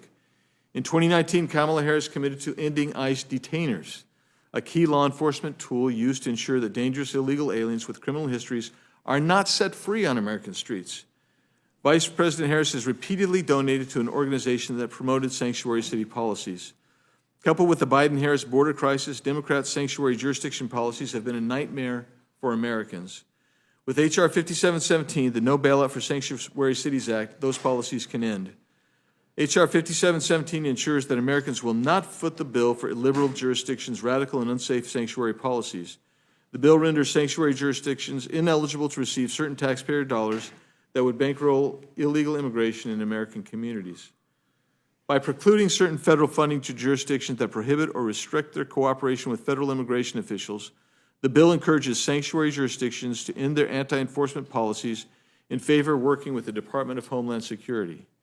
H.R. 5717 renews jurisdictions' urgency to cooperate with federal immigration officials to ensure safer streets for every American. And that should be a goal with every member here today. Today, my colleagues from across the aisle will present far-fetched hypotheticals about how Republicans want to strip funding from program after program. That is an unfounded argument. It is a red herring. It is deflection. To continue receiving certain federal funding, all these jurisdictions have to do is simply follow existing law. If Democrats choose to prioritize criminal aliens over their own residents and U.S. citizens, then that is a choice they'll have to answer for at the ballot box. It is absurd that a bill like this is even necessary, but as we have seen time and time again, far-left jurisdictions prefer to release dangerous criminal aliens back onto American streets rather than complying with existing federal law. This bill helps end that absurdity. Mr. Chairman and members, I thank you, and I look forward to answering your questions. Chair, thanks, gentlemen. The gentleman from New York is now recognized for an opening statement. Thank you, Mr. Chairman. Mr. Chairman, most of what Mr. Biggs said, the first half of his statement before he started speaking specifically about these 2 bills, is either irrelevant or incorrect. The illegal aliens who allegedly committed these crimes may indeed have committed these crimes. But FBI statistics clearly show that native-born Americans commit crimes of violence, and in fact all crimes, at a rate higher than do migrants, whether legal migrants or illegal migrants. As to these 2 bills, the bills we are considering today suffer from the same fundamental flaw. Both would do tremendous damage to the people they are supposedly intended to help. First, we have H.R. 5717, the No Bailout for Sanctuary Cities Act. This bill is being rushed to the floor without following regular order. It wasn't considered in committee. And given how poorly written this bill is, it is clear why its supporters might have wanted to shield it from greater scrutiny. This bill prevents so-called sanctuary jurisdictions, in some cases entire states, from receiving any federal funds that might, quote, benefit, unquote, undocumented immigrants. This would result in drastic cuts to education, transportation, law enforcement, and health care, among other needed services. Cuts that would devastate all of the state's residents. States targeted under this legislation include not only blue states like New York, California, and Illinois, but also Republican strongholds like Utah and North Dakota. Let's think what this bill would mean for our constituents. Local police protect the public. They do not check a person's immigration status when responding to a call for help or answering a 911 call. Similarly, states are required by law to provide K-12 students with public education, regardless of immigration status. And no one has to prove their immigration status before using bridges, roads, or pedestrian walkways. All of these services go in some part to, quote, benefit, unquote, undocumented immigrants.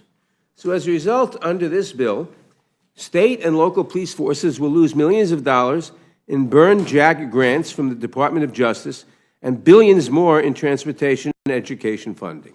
I could go on and on. Why the gentleman from New York, Mr. Lalotta, would choose to sponsor a bill that would slash federal funding to our state of New York and to the states of so many of his Republican colleagues is beyond me. Supporters of the bill will argue that we are reading the bill too broadly, but they cannot hide behind sloppy drafting. This concept is straight out of Project 2025, which specifically calls on a future Trump administration to try to coerce states and localities into adopting anti-immigrant policies by withholding federal funds. Republicans use the term sanctuary city the same way that Donald Trump tells stories about immigrants eating cats and dogs.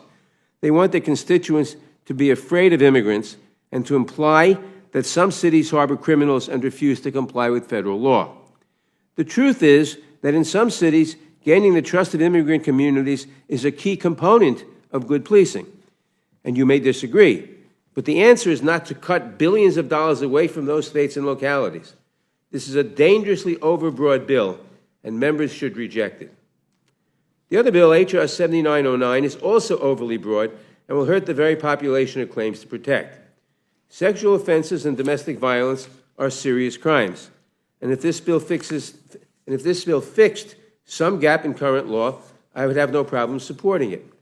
But instead, parts of the bill are almost entirely redundant to current law, while others would result in extremely harsh and unintended consequences, including the removal of survivors of domestic violence. This legislation purports to add new grounds of inadmissibility and deportability for sexual offenses, adds a new ground of inadmissibility for domestic violence and other related offenses, and expands the current grounds for deportability for domestic violence. This bill is so redundant to current law that virtually no additional dangerous individuals would face immigration consequences. However, this bill attempts to significantly expand the definition of domestic violence to include the Violence Against Women Act definition that is used for grants and funding. This is a much broader definition that was never meant to be used in criminal law. We know that because the definition explicitly says that it covers conduct, quote, that may or may not constitute criminal behavior. And yet this bill would make that criminal behavior.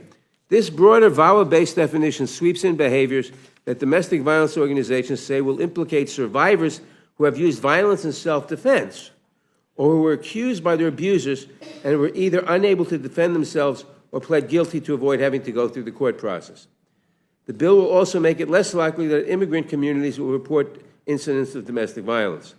The bottom line is that this bill will set back our efforts to protect survivors, and over 200 national and local groups participating in the National Task Force to End Sexual and Domestic Violence oppose this legislation. We need to work together to solve our immigration problems, but these two bills take us in the wrong direction. My Republican colleagues may think that their anti-immigrant rhetoric has no impact, but sadly we can see in Springfield, Ohio, and elsewhere that these attacks can set off a deadly chain reaction. I urge my colleagues to go back to the drawing board with these misguided bills, and I look forward to your questions. Sure. Thanks, gentleman. Gentleman yields back. Mr. Biggs, I would just ask you, is there anything you'd like to respond to in the ranking member's opening statements? Thank you, Mr. Chairman. I'll briefly address one of the arguments that he's made multiple times, both on different bills over time, and is that citizens and those lawfully present in the country commit more crimes. Well, I would hope so. Of course they commit more crimes. There's 320 million of them, whatever. But the nub of it ultimately comes down to this. If you have a new pool of 8 to 10 million people, and some estimate higher, and even if 1, 5, 10%, whatever they are, whatever that percentage is committing violent crime against individuals, you have that many more people in here committing those crimes, which otherwise they wouldn't be here to commit. And thus, you actually make the communities less safe. And this bill kind of gets at that. But when the gentleman says we should work together to solve these problems, you can't solve a problem if you don't acknowledge that it is a problem. And so far, so many across the aisle have refused to even acknowledge that there's a crisis on the border. We had the field hearing in San Diego Judiciary Committee. There weren't any of my colleagues from across the aisle there.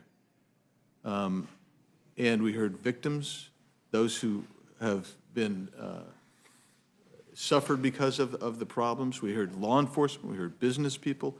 We heard moms. We heard the mom of a kid who rides a school bus, and a group of 20 illegal aliens were trying to get on that school bus, whether innocently or not, and I don't know.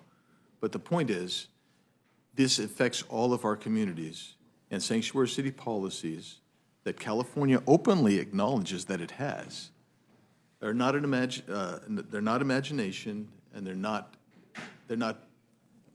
bringing order and safety to California, and it's actually quite the contrary. And so that's what I would say, Mr. Chairman. Almost like it cries out for a border czar. Yeah. Yes, Mr. Ranking Member. Mr. Chairman, let me just say that there is indeed a problem. There's no question it's a problem.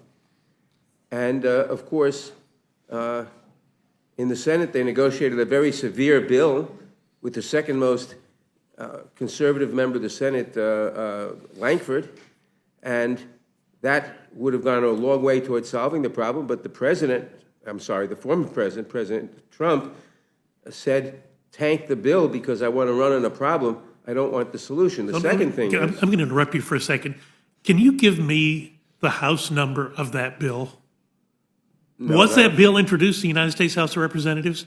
People accuse me of blocking it all the time. I didn't What accuse was you the of bill blocking number? it. I don't know. And I There didn't was accuse- no bill number. It never was introduced in the House of Representatives. That may be, but it was tanked before it ever got out of the Senate. And that's nonsense too, and you know that. That was a terrible bill that was discussed over the United States Senate. What was they actually set a floor. There would be at least 5,000 illegal contacts every day before they would do anything, before even the minimum. So don't lecture me about that bill. That bill was dead on arrival because it was a bad bill, not because a former president said anything about it. Did you have anything you wanted to add to that? Yeah, Mr. Chairman, you're exactly right. And actually, Mr. Langford later recanted on the bill. And by the way, the other party controls that body. They could have done that. Now, let's talk about that. You're right. It was 5,000 touches or encounters every day before the president could, not mandated, but could declare an emergency. It wasn't until there were 7,500 encounters that the president was required to declare an emergency.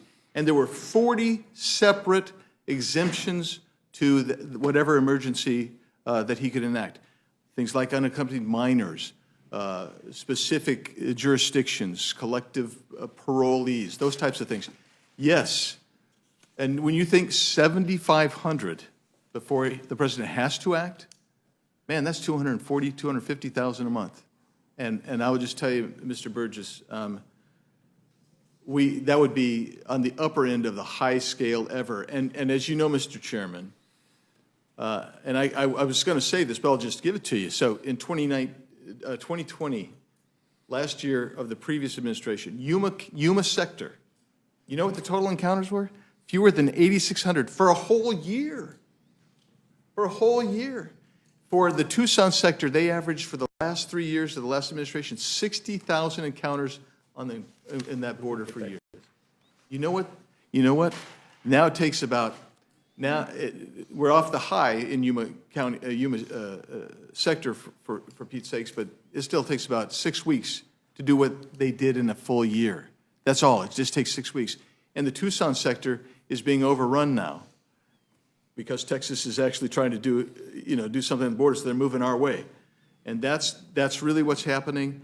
And that was not a good bill. The good bill that we did was H.R. 2. Correct. That would have been a good bill. And it's still a good bill. It still could be enacted by the Senate. They could take it up tomorrow. And of course, the president had the ability.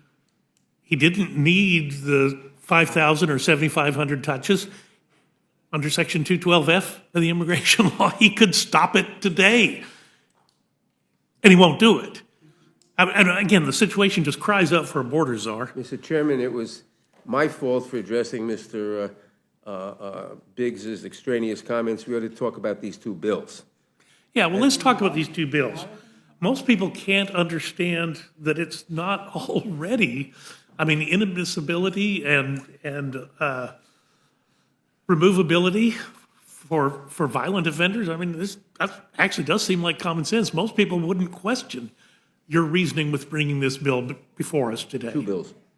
Yeah, Mr. Chairman, there was a letter written by DHS Secretary, a memo put out in August of 2021, where they kind of defined that you were not going to actually remove everyone who has a violent problem, problem with violence. You're not going to do that. We're going to actually assess whether we keep them there. And that's part of our problem. There is no ability to vet people, so they're just releasing people. And so both of these are actually fairly common sense. I would have thought. I'm kind of surprised that the opposition is so vehement here. But I mean, most people think that if you have committed a violent crime anywhere, whether before you got here or after you got here, you should not be allowed to be here if you're in this country illegally. So that's really number one. Number two, we actually provide exemptions if you were a victim of domestic violence under the INA. We're going to provide you an exemption from when you would otherwise be inadmissible and be removable. We're going to provide you with an ability to stay here. But what this bill does, it says, look, if you are the perpetrator of these kind of activities, you should not be allowed to be here. And I just thought, you know, those actually seem fairly straightforward, probably as straightforward as, you know, I'm in the two most contentious committees in the in Congress, in the Judiciary and Oversight. These two bills I actually thought we'd probably see eye to eye on. I'm kind of surprised. So if you had a president and a vice president who actually cared about the American people, I think that would be true.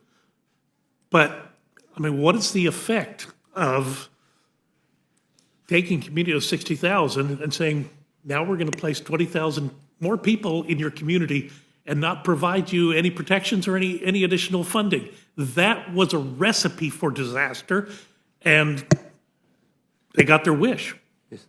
Yeah, and Mr. Chairman, to that point, since you live on a border state, I live in a border state, and you get down to the border, and you can see, if, for instance, in Yuma, they're the #1 producer of leafy green vegetables for North America in the winter months. And we thank you. Yeah, about 6-7 months out of the year. What happens is because there's so many people, they get released into the country, and Yuma, they were doing street releases. And these types of vegetables are incredibly sensitive, and they have to monitor them. But if you don't know what's going on, you go in and just traipse through a field. They have to burn up that field of vegetables. And that happens over and over again because of the rampant illegal migration that's taken place. And that comes because of incentives to come into the country. And these two bills would at least disincentivize some people from coming into the country and provide greater safety for the United States. Yes, Mr. Ranking Member, you had These two bills would disincentivize nobody. Let's take a look at the one bill. People are already inadmissible, and the bill is so redundant to current law that virtually no additional dangerous individuals would face immigration consequences, but it would adopt the VAWA definition of violence against women. But VAWA says that may or may not constitute criminal behavior. But that is pretty preposterous, isn't it? That is pretty preposterous that when you use the Democrats' own language, own definition of violence against women in your bill. But the definition is not supposed to be used for criminal behavior. Yeah, explain that to the poor woman who's being victimized. And this broader VAWA-based definition would sweep in behavior that domestic violence organizations say will implicate survivors who have used violence in self-defense. So if you, well, I don't mean, if someone, I don't mean you, Mr. Chairman, if someone abused their wife and their wife used violence in self-defense, this language would make the wife deportable. The other bill, which gets at sanctuary cities or sanctuary states actually, would make, says that no services may be given, no funds that may, says that these jurisdictions cannot receive funds that might benefit undocumented immigrants. All funds may benefit undocumented immigrants. Roads, hospitals, schools, police, all may benefit undocumented individuals. So what this bill says is that states like New York and California and Illinois and Utah and North Dakota could get no federal funds for any purpose. That makes no sense. I don't know. In the state of Texas, we now do require hospitals to inquire as to immigration status. Look, I know we need to get on to other members who have questions. Mr. Biggs, you used the term unfounded argument in your discussion, and unfortunately, Mr. McGovern is no longer here, but since you brought it up again, Mr. Nadler, the situation in Springfield, Ohio, I want to put into the record an article from NPR, not necessarily a right-leaning organization, but the threats that were, and this is dated September 17th, so it's current, the threats that were coming into the community were from overseas. They were not from Republicans in Texas or Arizona or even Minnesota. They're from overseas. And I think it's important, we already had a discussion between the ranking member and the gentlelady from Minnesota about perhaps not accusing people who you should not be accusing. I would like to ask unanimous consent that this be part of the record without objections to order. Mr. Chairman, wherever the threats may be coming from, overseas or wherever, maybe not only overseas, but overseas, the threats are coming because the former president and Senator Vance have lied about immigrants, illegal immigrants, eating pets in Springfield. First of all, the Haitians in Springfield are legal immigrants. Second of all, nobody's eating pets. The Republican mayor of Springfield, the Republican governor of Ohio, Governor DeWine, have said none of this is true. Senator Vance said on Meet the Press on Sunday, I saw him say it, he said, to get the story out, you sometimes have to make things up. Governor DeWine called upon the federal government to do more to help cities like Springfield. Well, the federal problem government is ought to do more. the federal government put those individuals in his city and did not provide the resources. But the problem is caused in the first place by Trump and Vance lying about what's going on there. The problem was placing 20,000 people in his community that was not prepared for what was The coming their mayor way. and the governor have both said, the Republican mayor and the governor and the Republican governor have both said that the people there are taking up, are performing jobs that are useful for the local economy, and they have greatly helped the local economy. Governor DeWine said that. Mayor, I forget his name, of Springfield said that. Did you have? Yeah, Mr. Chairman, I just want to add that not only did Governor DeWine point out where all 33 of the bomb scares came from, that they were from out of the United States, he's described them appropriately as hoaxes, that there was nothing there, obviously. And so, I mean, now we've really digressed, away from these two bills. Because what these two bills get at is to solve, because we have to solve a problem that was caused when this administration came in and President Joe Biden, within 72 hours, had issued a massive number of executive orders undoing the border control that was in place, that we had a pretty safe and pretty secure border, perhaps in my lifetime, the most secure border.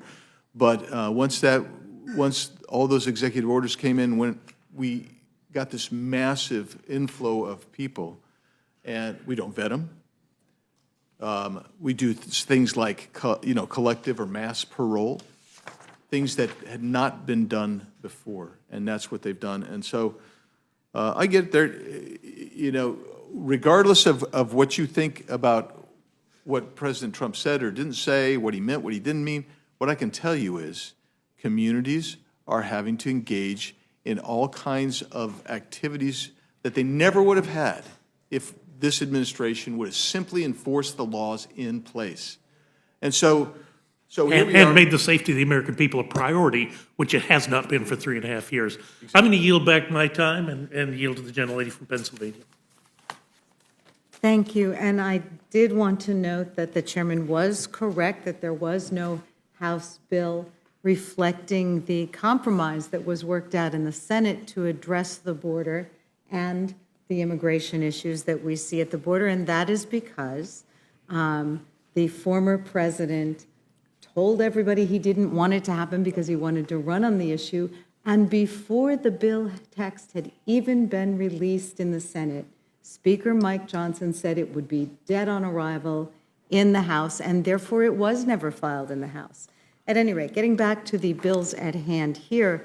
Will the gentlelady yield? We have, let me just finish my remarks, please. I wish it was that easy to stop you. So, H.R. 7909, the Violence Against Women Act, or Violence Against Women by Illegal Aliens Act. We've heard from the ranking member that this bill is redundant. It simply repeats things that are already in place, and we have confirmation of that because its CBO score is negligible. Its CBO score is negligible because it does not do anything that does not happen under current law.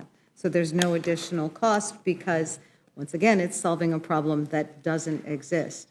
The other bill, you know, look, Republicans like federalism as long as it works for them, but the second that cities and states make different policy judgments that Republicans disagree with, then they respond with radical policies to try to impose the results they prefer, even at the cost of undermining public health and safety, violating human rights, or bankrupting some of our country's largest cities. So these bills do not serve a genuine legislative purpose. They are part of a suite of bills, a same old playbook, which is just trying over and over and over again to raise conspiracy theories and demonize immigrants in our country in order to create an election issue rather than solving those issues that actually do arise. So was there anything you wanted to add, Mr. Nadler? No, I think you've said it well.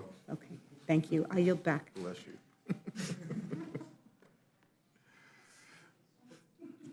Sorry, I couldn't figure out which microphone I was supposed to use. Thank you very much, and would yield to Ms. Halchin. Thank you, Madam Chair. I think it's rich to hear the other side of the aisle say that what Republicans are doing with respect to the border and these cities is undermining public health, safety, and bankrupting cities. I think letting 10 million or more illegal immigrants flooding into the country is what's doing the most to undermine public health, public safety, and bankrupting our cities. The city of Springfield never asked for what they have.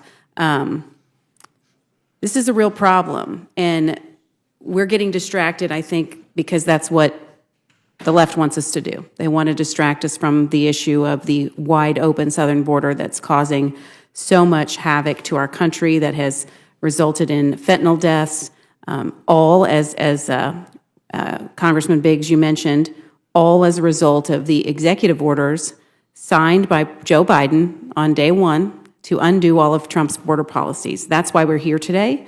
That's why Republicans are supporting No Bailout for Sanctuary Cities Act and the Violence Against Women by Illegal Aliens Act. We've seen Democrats vote against bills that would deport illegals here who have committed violent crimes like the murder of Laken Riley. They don't even want to deport them. So it's easy, I think, to try to distract us with these things that they are pointing to, these other shiny objects, because they cannot look at the American people and answer to the crisis that they have self-made and brought upon this country by Joe Biden and Kamala Harris's wide-open border policies. I will just leave it to Congressman Biggs if you'd like to make any further comment. Thank you. I appreciate that. So we heard two arguments from the previous speaker. Number one is that the Violence Against Women by Illegal Aliens Act is simply unnecessary.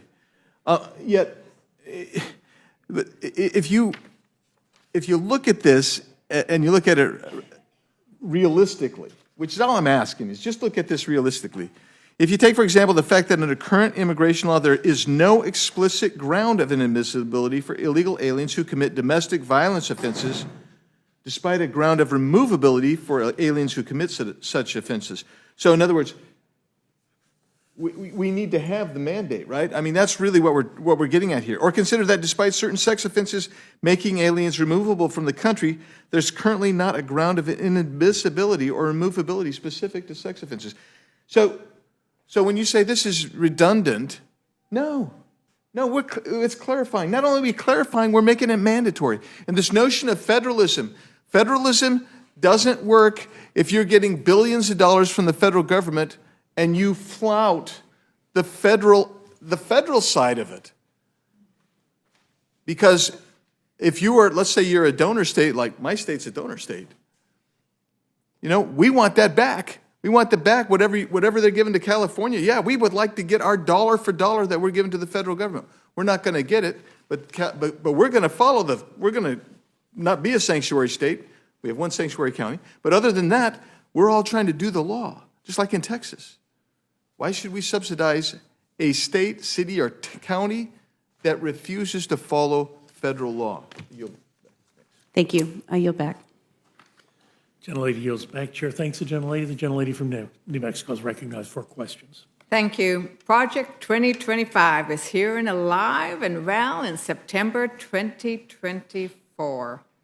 Project 2025's attack on immigrants is intended to whip up hatred and fear. And this is a bill with a title and no real impact. The Violence Against Women Act is so important for women across the country. 463,000 women are abused and raped every year. 172 Republicans voted against the reauthorization of the Violence Against Women. 172 Republicans voted against the reauthorization of the act that is intended to protect women from violence, from abuse, from rape, from kidnapping, including every Republican on this committee and Mr. Biggs, if they were in the office at that time. So when we have a bill that is intended to address an issue but is duplicative, doesn't add significant protections, but has a title like the one this has, I recognize that it is pure political theater. And it's clear it's political theater when we look at those groups who are dedicated to protecting women from that violence have actually said this is not a good bill because it has these problems. In their hurry to come up with something, they created a problem. So instead of fixing something, they're creating a problem. Mr. Chairman, I'd like to enter into the record the letter of opposition from nearly 200 national and local groups as part of the National Task Force to End Sexual and Domestic Violence that the ranking member referenced earlier. That objection is ordered. And, I want to read this sentence from that letter. We said that everybody was against this, that's focused on this. And the sentence is, "We are troubled that this legislation fails to include waivers that take into account the needs of the victim or their family, and that it will limit the discretion that judges can exercise where the equities warrant, including situations where survivors who are inadvertently caught up in the criminal legal system will be harmed." Close quote. I think, Ranking Member, that's the example you gave of if there is an immigrant who acts in self-defense, let's say it's a woman, it's not always women, but mostly women, that immigrant might be subject to deportation. That's the kind of thing that people are worried about, right, from this legislation. Yes. Right? So, I think that that's the issue here, is it's not doing anything more than what the existing law does in essence. And I also point out 6,000 women die each year from guns. 6,000 women die each year from guns. We're not doing anything about that. Nothing. Republicans don't even take it up. Ranking member, is there anything else you want to add on any of these bills? Well, let me give you an example of how a domestic violence survivor might be implicated by this bill if it were enacted. A young woman who is here legally on a student visa is in an abusive relationship, and her boyfriend tried to rape her. She fought back and bit his ear, causing it to bleed. She called the police, but because this is an actual instance, she called the police, but because of language issues and the fact that he was bleeding, the police assumed she was the aggressor and arrested her. She was convicted of misdemeanor domestic violence, though the judge sentenced her to time already served after hearing the larger context of the abuse that she had suffered. Under this bill, this lawful immigrant and survivor of domestic abuse would be deported. And this is not a one-off. There are countless examples of victims of domestic violence fighting back against their abusers and ending up with domestic violence convictions of their own. This issue is so pervasive that Oklahoma had to enact a bill earlier this year to allow for leniency for individuals charged with attacking their abusers. The other danger of this bill is that by using the VAWA definition of domestic violence, and I mentioned this before, a definition that itself states includes conduct that is not criminal, domestic violence survivors who use nonviolent means of resisting their abusers, including verbal abuse and segregating money, would be subject to removal. I think that's really important to actually hear examples of how this kind of bill intended to just be able messaging. It's all about politics. It's not about making women safer. Because if they were concerned about making women safer, they would have voted for the Violence Against Women Act reauthorization in the first place. I just want to, this whole thing about Vance and Ohio, this quote really got me of J.D. Vance, because there's just been this whole, the pets and the dogs and all of this attention on this town, this poor town. And J.D. Vance's quote is, "If I have to create stories so that the American media actually pays attention, then that's what I'm going to do, right? But when people create stories, and stories in this instance is not true, it has negative consequences, and I think that's what's concerning." I heard him say that on Meet the Press, and he used exactly the same language on Face the Nation. Yeah. And what he's saying, in effect, is, if I have to lie to get people to pay attention to this, I will lie. The chairman of the committee, Mr. Burgess, the chairman, says that the threats to Springfield came from abroad. That may be, but the threats nonetheless were threats, and they caused the mayor of Springfield to have to close the schools for several days. And we don't know whether they're continuing or not. But when the threats come that, even if they're from abroad, that causes the mayor to have to close the schools for several days, and these threats are because the former president and Senator Vance knowingly lied about Haitian immigrants eating cats and dogs. Well, this is really intolerable. And I need to say that your comment reminded me, I was at a school that had suffered through a mass shooting.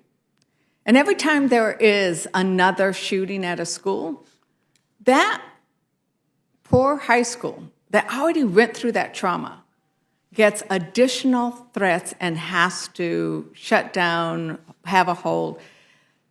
And for those children and those students, it is significant. So to sort of brush off the fact of where the threats came from, they shut down that school, and every child who should have been learning was impacted by those lies and that hatred, and we should all condemn it rather than saying it's okay.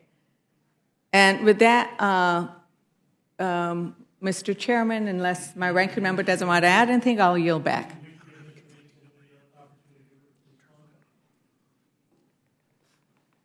Well, I won't yield back then if I mean, you don't look like you want to respond, and I'm the last one. We'll be done if you don't. I always want to respond. I mean, come on, really. I just respond with a couple points, and I'll try to be quick. because I know Mr. McGovern's here, and he might want to grill me. I don't know. But here's the thing. I keep hearing about Project 2025. and you know what? I've looked at it, but I hope that when people talk about Project 2025, they can actually give me a citation to whatever you're saying, because I don't know. I will send it to you. Yeah, would you? I would. Yeah, we will. I seriously would like it. I would like it yeah. because it's a massive, big honking book, and I haven't had a chance to go through it, and I haven't looked at it at all, to be frank with you, and I'm not sure very many have. But be that as it may, when we start talking about trauma, because you were talking about trauma, yes, it's huge. I got some sticky ears on the places in which Project 25 raises these issues, so we will send. Okay, good. Very good. I'd like that. To you. Yeah. So when you start talking about trauma, though, that's exactly what both these bills actually are getting at, is how do you respond to the trauma of someone who's been violated or a victim, and the language. So if we're going to read language, I'm not going to read this language because it's all in front of you, but I'm looking at it, and I would say that there's a lot of misconstruction here and misinterpretation of this. But the language is pretty clear here. And if we're concerned about trauma, both these bills deal with that. One deals with the fact that you have sanctuary states, cities and counties, that are releasing people on the streets and not turning them over to ICE where they should be. We've got a lot of ICE. There are a lot of ICE beds available for detention of individuals right now, frankly, and they should. That's where they should be going, particularly if they're violent in nature. So that's all I'll say, and I look forward to getting the citations. To the citations. Thank you, Mr. Chairman. And I know since it is still my time, Ranking Member Nadler wants to respond. Thank you. I'll be very brief. I simply want to point out that if these bills weren't very harmful to victims of domestic violence, the 200 domestic violence groups whose names were read into the record by unanimous consent would not object to these bills. Thank you, and with that, I yield back. Gentlelady yields back. Chair now recognizes the ranking member. Yeah, I'm going to spare everybody my questioning, because quite frankly, I don't think it's worth it, because I don't think either of these bills is ever going to get anywhere near becoming law. But I will. I really wish we were spending our time preparing a clean CR, short-term CR, to keep the government open, because that's something the American people want us to do. Well, of course, as you know, a CR was part of our rule last week, and you may get a chance to vote on it before the week is done. Well, I mean, I don't. Do you have the votes now? Yeah. Do you have the votes on the CR that you pulled? You're in charge, not me. I didn't pull it. Mr. Biggs, I just wanted to ask you before we finish this panel, a lot of talk about Project 2025, whoever wrote that, but you were actually quoting from Trump an appointees did. ACLU Yes. questionnaire that was filled out by the vice president herself. So those are her words, and I just wonder if, in addition to providing the Project 2025 verbiage, you would be willing to share with us the verbiage of the vice president in answer to the questionnaire from ACLU in 2019, I guess. Yes, Mr. Chairman, I'll get that language for you, and I'd ask it to be made part of the record. Without objection, so ordered. Seeing no further questions for this panel is excused, and we thank you for your thoughtful testimony.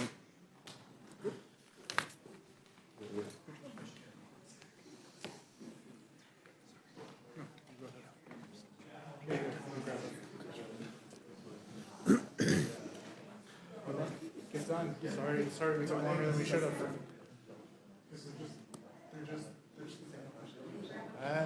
I would now like to welcome our fourth panel, Chairwoman Fox and Mr. Soblin from the Committee on Education and Workforce, to the witness table.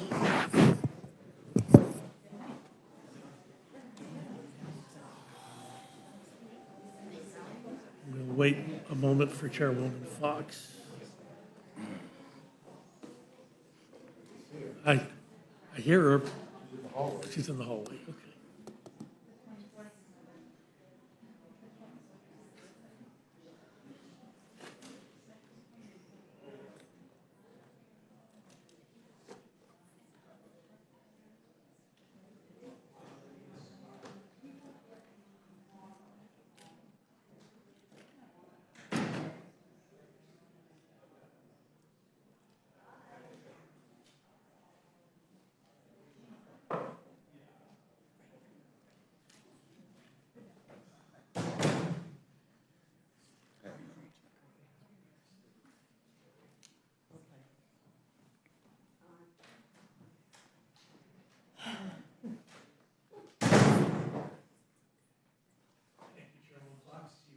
you, Mr. Chairman.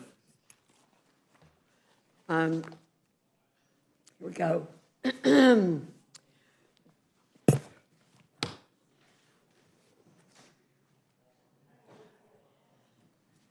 Okay, we have two bills tonight. Would you like me to do the opening statement on both of those? Okay. HR 5, thank you very much, Mr. Chairman, Mr. Ranking Member, other members of the committee who are here. HR 5339, the Protecting Americans' Investments from Woke Policies Act, is a bill that responds to the Biden-Harris administration's attack on Americans' hard-earned retirement savings. The administration implemented a rule that enables and encourages retirement plan fiduciaries to consider or choose investments based on environmental, social, and governance ESG impact. This is irresponsible because ESG funds are notorious underperformers and relatively high risk, leaving the future of retirees less secure. Advancing a radical political agenda at the expense of retirement savers is wrong. Americans invest to secure a brighter future for themselves and their families, not to bankroll Democrats' radical initiatives and pet projects. The four bills included in the Protecting Americans' Investment from Woke Policies Act seek to ensure financial institutions are focused on maximizing returns in retirement plans rather than woke ESG factors. Representative Allen's Rollback ESG to Increase Retirement Earnings or Retire Act clarifies that financial institutions must base decisions on an investment solely on economic factors. Representative Houchin's Retirement Proxy Protection Act states that the decision to exercise shareholder rights is subject to the prudence and loyalty duties under the Employment Retirement Income Security Act, ERISA. Moreover, it states that proxies held by ERISA plans must be voted in the economic interests of the plan, not used to advance radical policies. Representative Good's No Discrimination and My Benefits Act declares that race, color, religion, sex, or national origin may not be taken into consideration when selecting a fiduciary, counsel, employee, or service provider of an ERISA plan.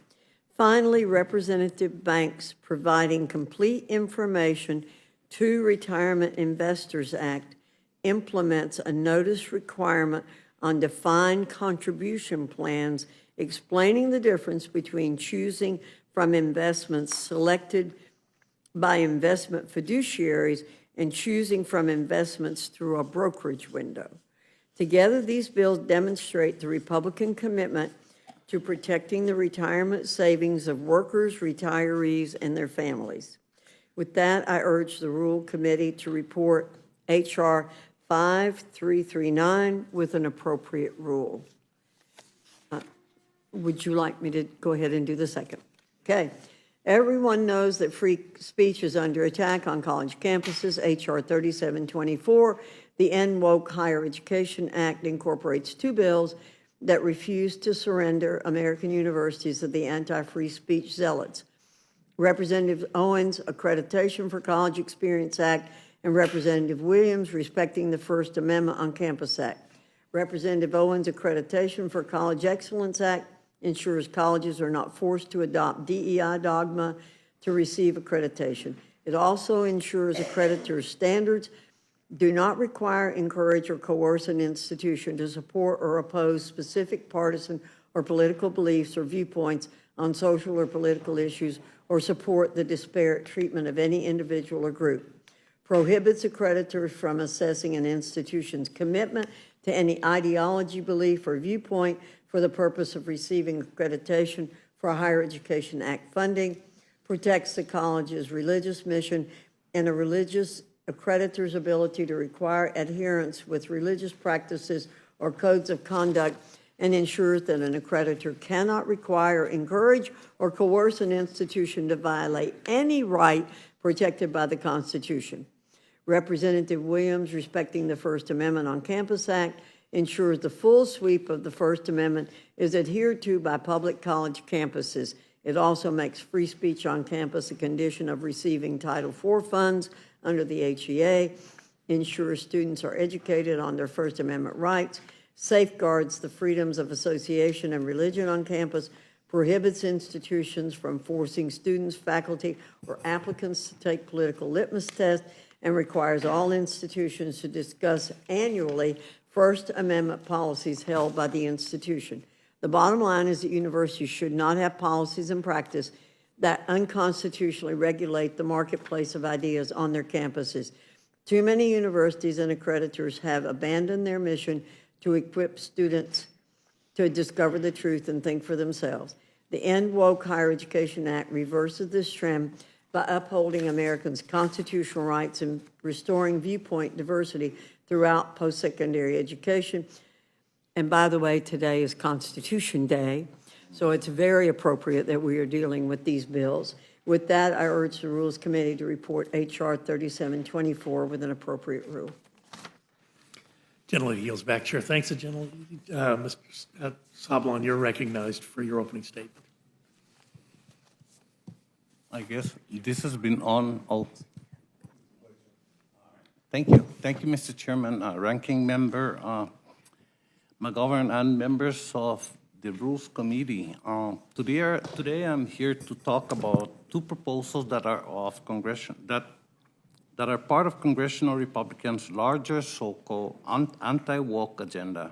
H.R. 3724, the End Woke Higher Education Act, and H.R. 5339, the Protecting Americans' Investments from Woke Policies Act. Before I get into the specifics about each of these bills and why I oppose them, I would like to briefly comment on the Republicans' agenda this week. The bills we're considering this week are messaging bills. Messaging, just that. No substance, just messaging. They do nothing tangible to improve the Americans' lives. They are mere tools for my colleagues to message on and distract Americans from the fact that my colleagues are abdicating their sole responsibility as members of Congress to fund the government. We're 2 weeks away from a government shutdown, and my colleagues have no credible plan to avert it. H.R. 3724, the first bill this panel is considering, the so-called End Woke Higher Education Act. It is nothing more than a view attack on diversity and academic freedom in college curricula and establish constitutional free speech precedents on college campuses. It mirrors language in the House Republican so-called College Cost Reduction Act, which alters the standards under which accrediting bodies determine the quality of institutions of higher education. Additionally, H.R. 3724 incorporates the text of H.R. 7683, the Respecting the First Amendment on Campus Act, a bill that attempts an end run around the First Amendment to set up a whole new scheme to regulate speech and association rights on campus outside of established precedents and practices. The First Amendment protects some of the most deeply cherished rights we have as Americans. Any student who currently believes their First Amendment rights are being violated can bring a federal case against their public college or university. In doing so, they have over 200 years of precedent and case law that carefully define and determine how the First Amendment is to be interpreted and enforced in that situation. That includes precedents that specifically address the unique nature of colleges and universities as public entities that both must uphold constitutional rights and provide students with safe learning environments. If the courts rule for the student, the school must stop its action. But with this bill today before us, before this committee, the majority would have us throw those centuries of case law out the window and replace it with a hastily drafted substitute that claims to remove barriers that limit constitutional rights. What the bill actually does is make public colleges and universities who could be acting in good faith, attempting to protect the safety and security of everyone present on their campus, subject to monetary judgment and potential loss of Title IV-8 counter to Supreme Court precedent. In doing so, my colleagues who purport to be in favor of limited government are micromanaging how colleges and institutions handle their internal processes of governance.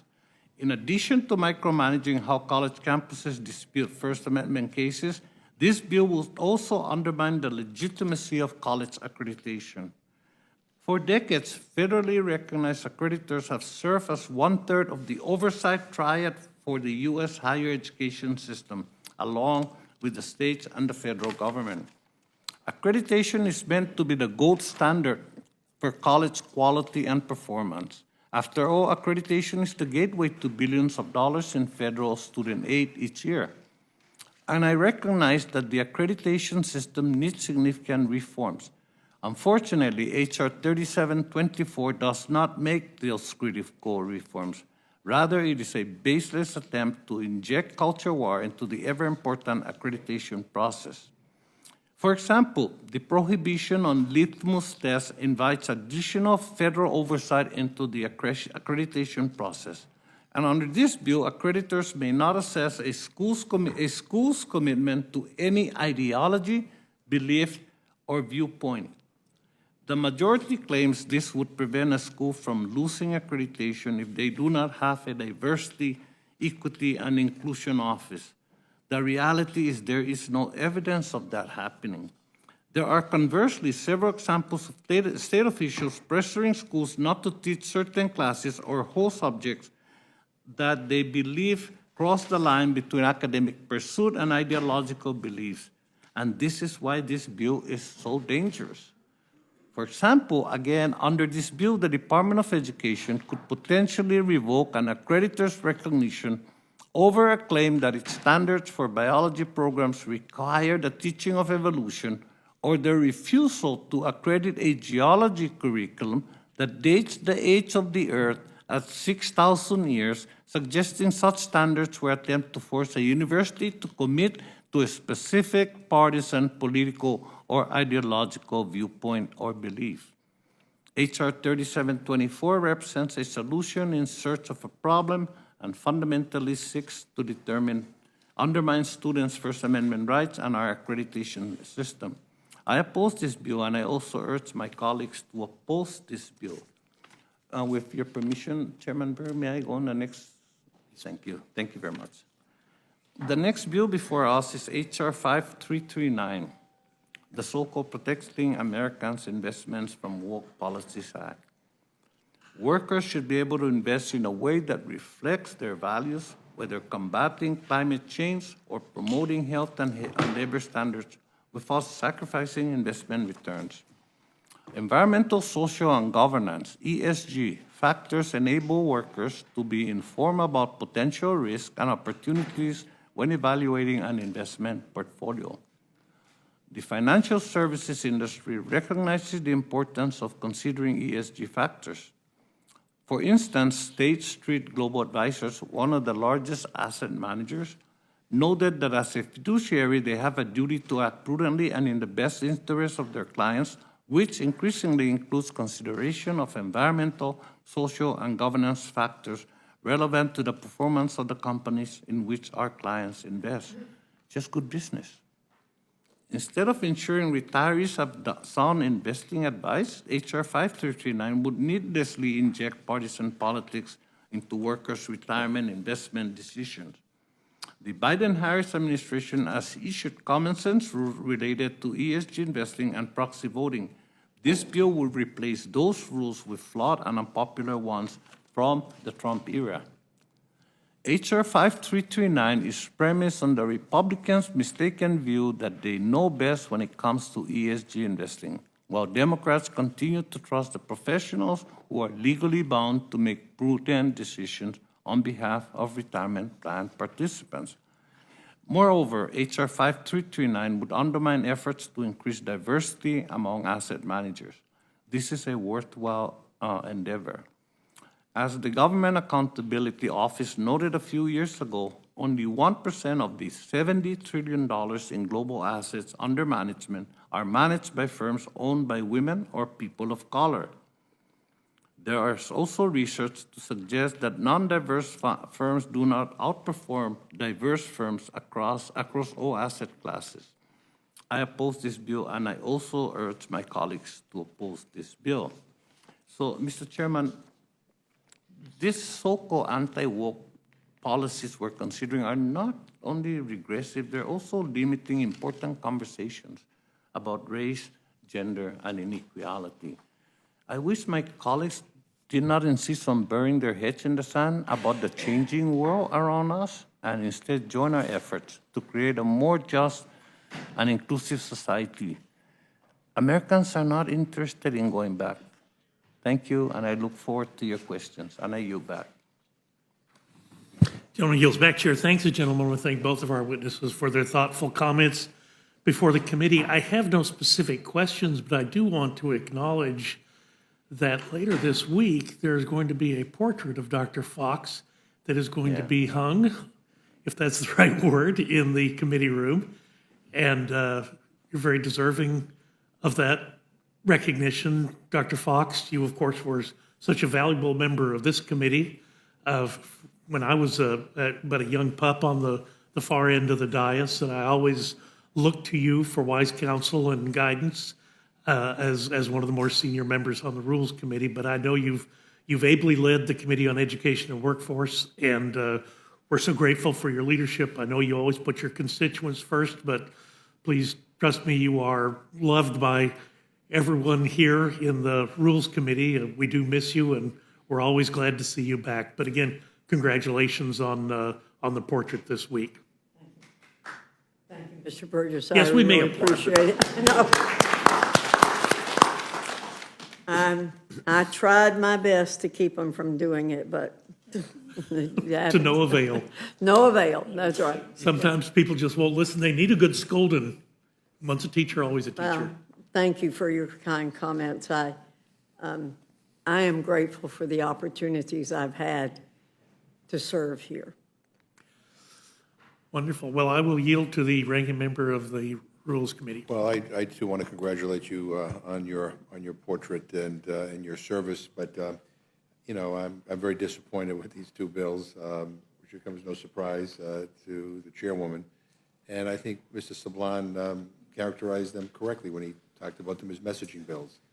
I mean, we have some important business before us, mainly to keep the government open, keep it running, and instead we are spending a week on very partisan bills. This is anti-woke week. And as I said earlier, I said instead of anti-woke week, I wish the Republican majority would wake the hell up. I wish I can go And home actually, every weekend. yeah, and like the actually rest do of you. and keep the government open, which is, I don't think is a tall order, but in any event, so I have no questions. I yield back. Sure. Thanks, the gentleman. Gentleman yields back. And again, I would point out you will have an opportunity to vote on that this week. Well, The gentlelady from Pennsylvania is recognized. Gentlelady, I guess the question is whether we're voting on a clean CR or we're voting on a CR that's filled up with all kinds of very partisan. I would remind the gentleman, we passed a rule last week. You did, you didn't bring the bill up, and that bill's going nowhere, so that's not a serious attempt. The rule has been passed, and we'll take the bill up under the rule. No further questions from me. I yield back. Gentlelady yields back. The gentlelady from New Mexico is recognized. Thank you very much, and I look forward to seeing the painting. Thank you.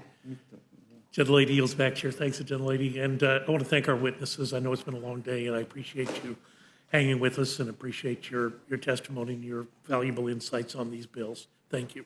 Thank you. Sorry, and this panel is excused.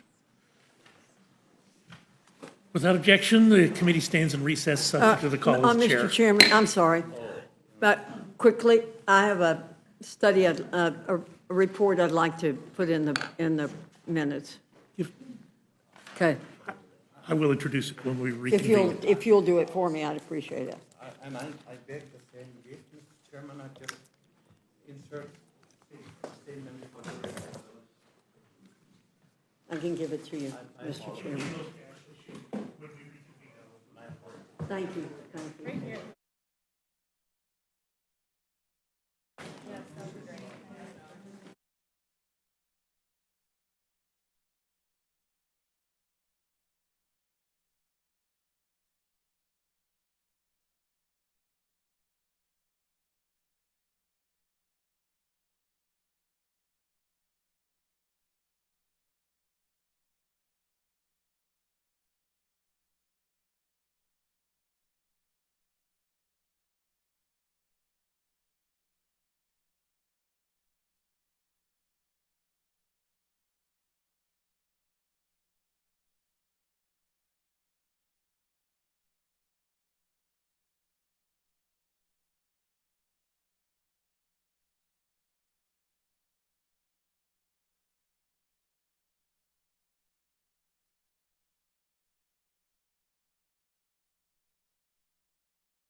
Oh. Do me a favor.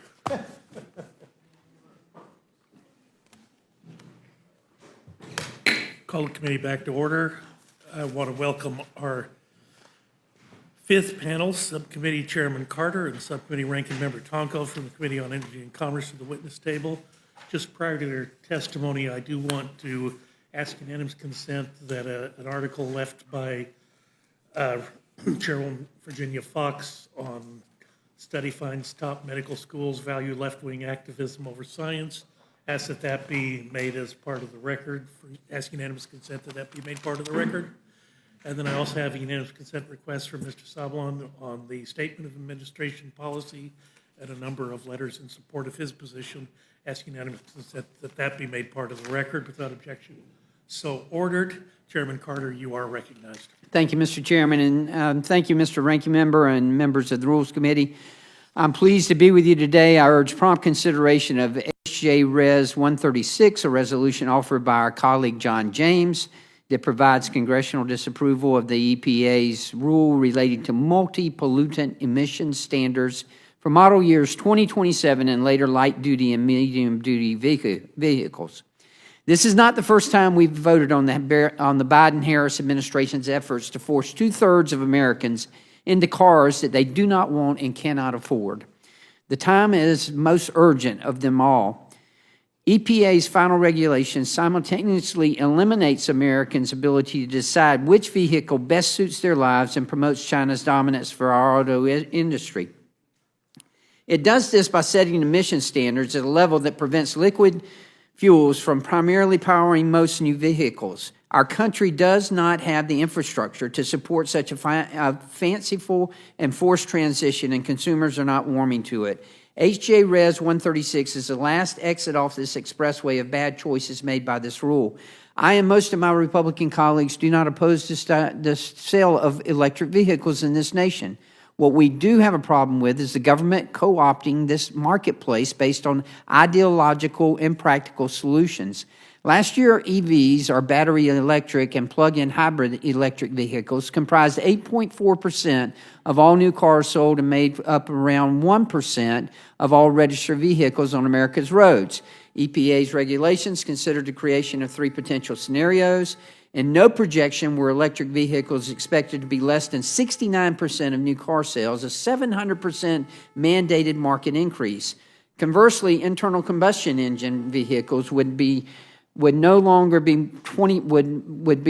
than 29% of new car sales. That translates into a 69% required decrease in market availability. Setting aside this regulation's gross market manipulation, the country is not ready for this radical disruption. The average annual salary nationwide is only $59,000.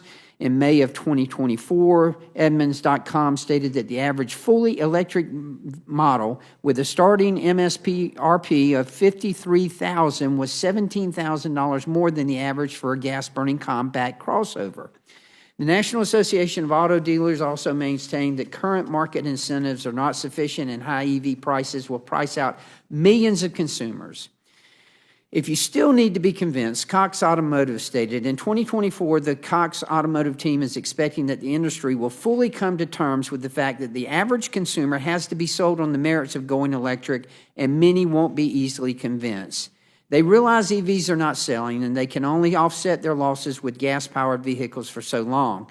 To illustrate, in the 3-month period ending in June, Ford lost about $44,000 on every electric vehicle it sold. Finally, allowing this regulation to continue unabated would enable China to co-opt the U.S. auto market. China currently dominates the EV industry and critical mineral supply chains, controlling some 76% of global battery cell production capacity for electric vehicles, around 75% of all lithium-ion batteries, and much of the processing and refining capacity for over half of the world's lithium, cobalt, and graphite. Plus, China's major auto companies are already well established in Mexico for sales in the U.S., with plans to continue investing. Our security, our public health, and our welfare are best served without this regulation, and I urge HJ Res 136 consideration. Gentleman yields back chair. Thanks, the gentleman. The gentleman from New York is recognized. Thank you, Chairman. Thank you, Chairman Burgess and Ranking Member McGovern and members of the committee for the opportunity to share my opinion. I am here in strong opposition to this joint resolution of disapproval to nullify EPA's emission standards for light and medium-duty vehicles and block any future similar action. This resolution is yet another extreme Republican attack on common-sense steps that EPA is taking to protect Americans' health and the environment. First, I'm disappointed that instead of focusing efforts to keep the government open, the majority is wasting time by advancing a joint resolution that they know has no chance at becoming law. For starters, it is my understanding that the Senate's ability to use the Congressional Review Act's fast-track procedures has already expired on this rule, meaning this resolution is no longer privileged and would be considered under normal Senate procedures. Senate Republicans have already publicly admitted that they have abandoned their strategy of using the CRA this Congress, and House Republicans already attempted to block this rule last year, which Democrats overwhelmingly opposed and the Senate completely ignored. The CRA is just another tired attempt to deny Americans of the tremendous public health, economic, and climate benefits of EPA's light and medium-duty vehicle standards. Because we know that is exactly what EPA standards will do, strengthen climate and public health protections, support American manufacturing, and indeed lower costs for families. The standards will significantly reduce air and climate pollution by abating over 7 billion metric tons of carbon pollution between 2027 and 2055, while cutting other harmful pollutants. The transportation sector is the single largest source of climate pollution, so this rule is a major step in the right direction. Clean vehicle standards are also a win for the economy, since EPA estimates that the final rule will result in $99 billion, that's billion with a B, in net benefits to society annually. Of course, that includes lower health care costs, but the bulk of those benefits go to consumers' wallets in the form of reduced fuel costs and vehicle maintenance. All told, American families are expected to save an average of $6,000 over the lifetime of a vehicle. These standards also support significant job growth opportunities. EPA anticipates net employment growth in the auto manufacturing sector of up to 188,000 jobs in 2032. U.S. auto manufacturing is already investing in clean vehicle manufacturing, having injected $188 billion in the sector since President Biden took office and adding nearly 200,000 jobs. If Congress is able to upend these standards, it will create considerable regulatory uncertainty for American auto manufacturers, undermining those job-creating investments. Despite all of this, we will hear from House Republicans that EPA's rule is an EV mandate. This is simply not true. As required by the law, the Clean Air Act, EPA standards are performance-based, not technology prescriptive. These standards allow for significant flexibility for auto manufacturers and provide consumers with a wide range of options, including battery electric, plug-in hybrids, hydrogen fuel cells, and even improved internal combustion engines. EPA worked with a wide array of stakeholders, from auto manufacturers and auto workers to public health and environmental organizations, to address concerns and develop a final rule that is both ambitious and achievable. This is really a lose-lose resolution. By adopting a just say no attitude to common sense climate and clean air protections, not only is the majority burying their heads in the sand in the face of the climate crisis, we're also ceding ground to China on EV manufacturing. I would rather the United States continue to fight for its share of the EV supply chain, and those domestic manufacturing investments and all the jobs they support will only happen with long-term policy certainty, both incentives like those included in the Inflation Reduction Act and the standards we are discussing today. I, for one, will continue to bet on American ingenuity, innovation, and ability to compete and lead the global race for clean vehicles. And EPA standards are an important part of those efforts. HJ Resolution 136 is an attack on EPA's Clean Air Act authority and obligation to protect Americans and the environment from dangerous air pollution, and it should be rejected. With that, I strongly oppose this joint resolution, and I yield back. And again, thank you, Mr. Chair. I thank both the gentlemen. The gentleman yields back. Chair thanks both the gentlemen for their appearance today. I will just say that I have an over 20-year history of being a student and a consumer of hybrid technology, and I do believe that was the way to go years ago, but for whatever reason, first in the Obama administration, now carried over in the Biden administration, they've had this irrational push to all electric vehicles. The hybrid was the perfect the perfect transition type of vehicle to where the focus should have been applied. But instead, this is the reason why the average American really dislikes the regulatory regime that is confronting them literally every day. A $7,500 subsidy to go for a rich person to buy a toy for their third car to go with their jet ski and their sailboat.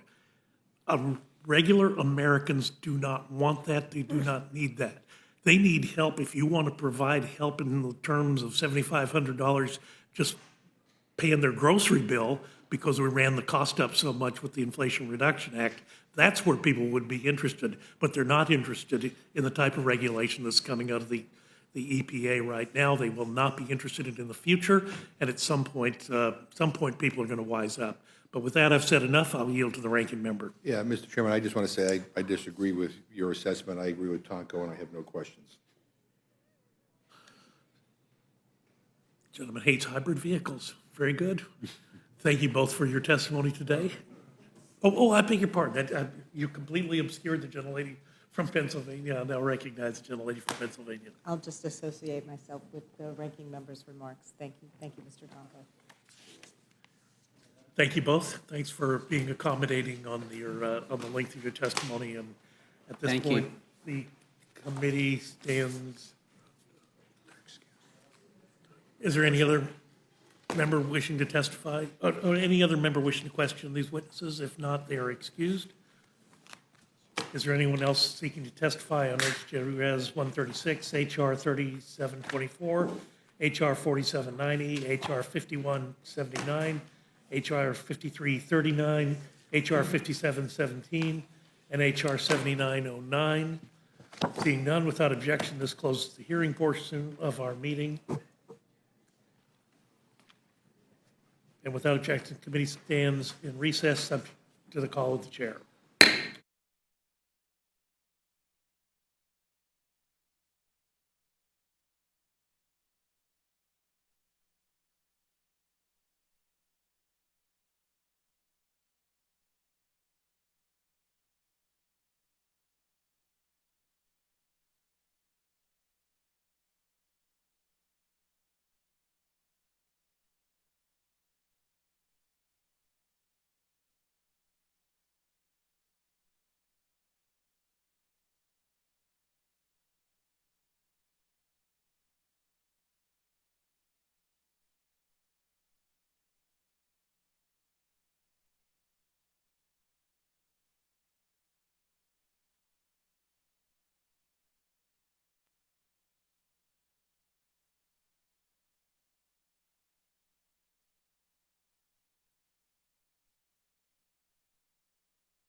call the Committee on Rules back to order. Chair will be in receipt of a motion from the gentlelady from Indiana, Ms. Houchin.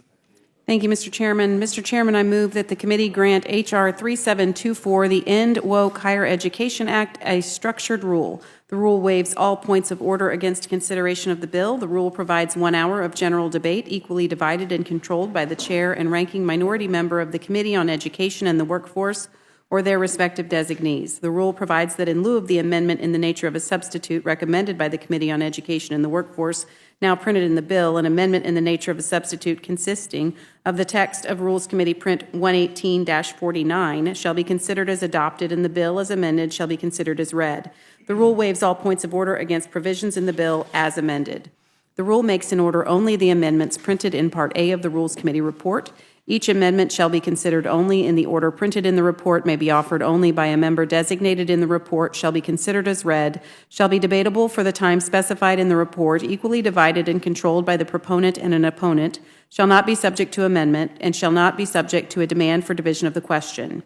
All points of order against the amendments printed in Part A of the Rules Committee report are waived. The rule provides 1 motion to recommit. The rule further provides for consideration of H.R. 4790, the Prioritizing Economic Growth Over Woke Policies Act, under a closed rule. The rule waives all points of order against consideration of the bill. The rule provides that in lieu of the amendment in the nature of a substitute recommended by the Committee on Financial Services, now printed in the bill, an amendment in the nature of a substitute consisting of the text of Rules Committee Print 118-48, modified by the amendment printed in Part B of the Rules Committee report, shall be considered as adopted, and the bill as amended shall be considered as read. The rule waives all points of order against provisions in the bill as amended. The rule provides 1 hour of general debate, equally divided and controlled by the chair and ranking minority member of the Committee on Financial Services or their respective designees. The rule provides 1 motion to recommit. The rule further provides for consideration of H.R. 5179, the Anti-BDS Labeling Act, under a closed rule. The rule waives all points of order against consideration of the bill. The rule provides that the amendment in the nature of a substitute recommended by the Committee on Ways and Means shall be considered as adopted, and the bill as amended shall be considered as read. The rule waives all points of order against provisions in the bill as amended. The rule provides 1 hour of general debate, equally divided and controlled by the chair and ranking minority member of the Committee on Ways and Means or their respective designees. The rule provides 1 motion to recommit. The rule further provides for consideration of H.R. 5339, the Protecting Americans' Investments from Woke Policies Act, under a closed rule. The rule waives all points of order against consideration of the bill. The rule provides that in lieu of the amendment in the nature of a substitute recommended by the Committee on Education and the Workforce, now printed in the bill, an amendment in the nature of a substitute consisting of the text of the Rules Committee Print 118-50 shall be considered as adopted, and the bill as amended shall be considered as read. The rule waives all points of order against provisions in the bill as amended. The rule provides 1 hour of general debate, equally divided and controlled by the chair and ranking minority member on the Committee on Education and the Workforce or their respective designees. The rule provides 1 motion to recommit. The rule further provides for consideration of H.R. 5717, the No Bailout for Sanctuary Cities Act, under a structured rule. The rule waives all points of order against consideration of the bill. The rule provides 1 hour of general debate, equally divided and controlled by the chair and ranking minority member of the Committee on the Judiciary or their respective designees. The rule provides that the bill shall be considered as read. The rule waives all points of order against provisions in the bill. The rule makes in order only the amendments printed in Part C of the Rules Committee report. Each amendment shall be considered only in the order printed in the report, may be offered only by a member designated in the report, shall be considered as read, shall be debatable for the time specified in the report, equally divided and controlled by the proponent and an opponent, shall not be subject to amendment, and shall not be subject to a demand for division of the question. All points of order against the amendments printed in Part C of the Rules Committee report are waived. The rule provides 1 motion to recommit. The rule further provides for consideration of H.R. 7909, the Violence Against Women by Illegal Aliens Act, under a closed rule. The rule waives all points of order against consideration of the bill. The rule provides that in lieu of the amendment in the nature of a substitute recommended by the Committee on the Judiciary, now printed in the bill, an amendment in the nature of a substitute consisting of the text of Rules Committee Print 118-47 shall be considered as adopted, and the bill as amended shall be considered as read. The rule waives all points of order against provisions in the bill as amended. The rule provides 1 hour of general debate, equally divided and controlled by the chair and ranking minority member of the Committee on the Judiciary or their respective designees. The rule provides 1 motion to recommit. The rule further provides for consideration of H.J. Res. 136, providing for congressional disapproval under Chapter 8 of Title V, United States Code, of the rule submitted by the Environmental Protection Agency relating to, quote, multi-pollutant emission standards for model years 2027 and later, light-duty and medium-duty vehicles.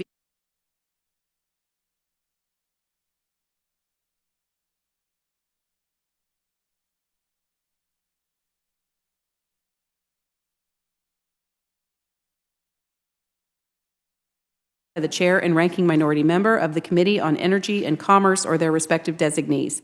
Finally, the rule provides one motion to recommit.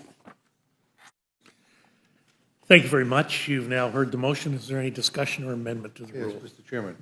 For what purpose, the gentleman from Massachusetts seek recognition? So firstly, I want to say this without questioning anybody's motives, but across the 7 measures that we have before us today, 34 amendments were submitted. 25 of those 34 amendments were submitted by Democrats. Zero of those 25 Democratic amendments were made in order. At the same time, 5 of 9 Republican amendments were made in order. That's over half. So Republicans not only get to write the bills, but they also block all of our amendments from even being voted on. How does that make any sense? How is that even remotely fair? At the start of the Congress, Republicans promised more openness and more opportunity for ideas to win at the end of the day. That promise has been broken. It's been broken badly. This Republican majority knows their bills fail to address real problems, so they continue to block our good ideas from coming to the floor rather than debating them.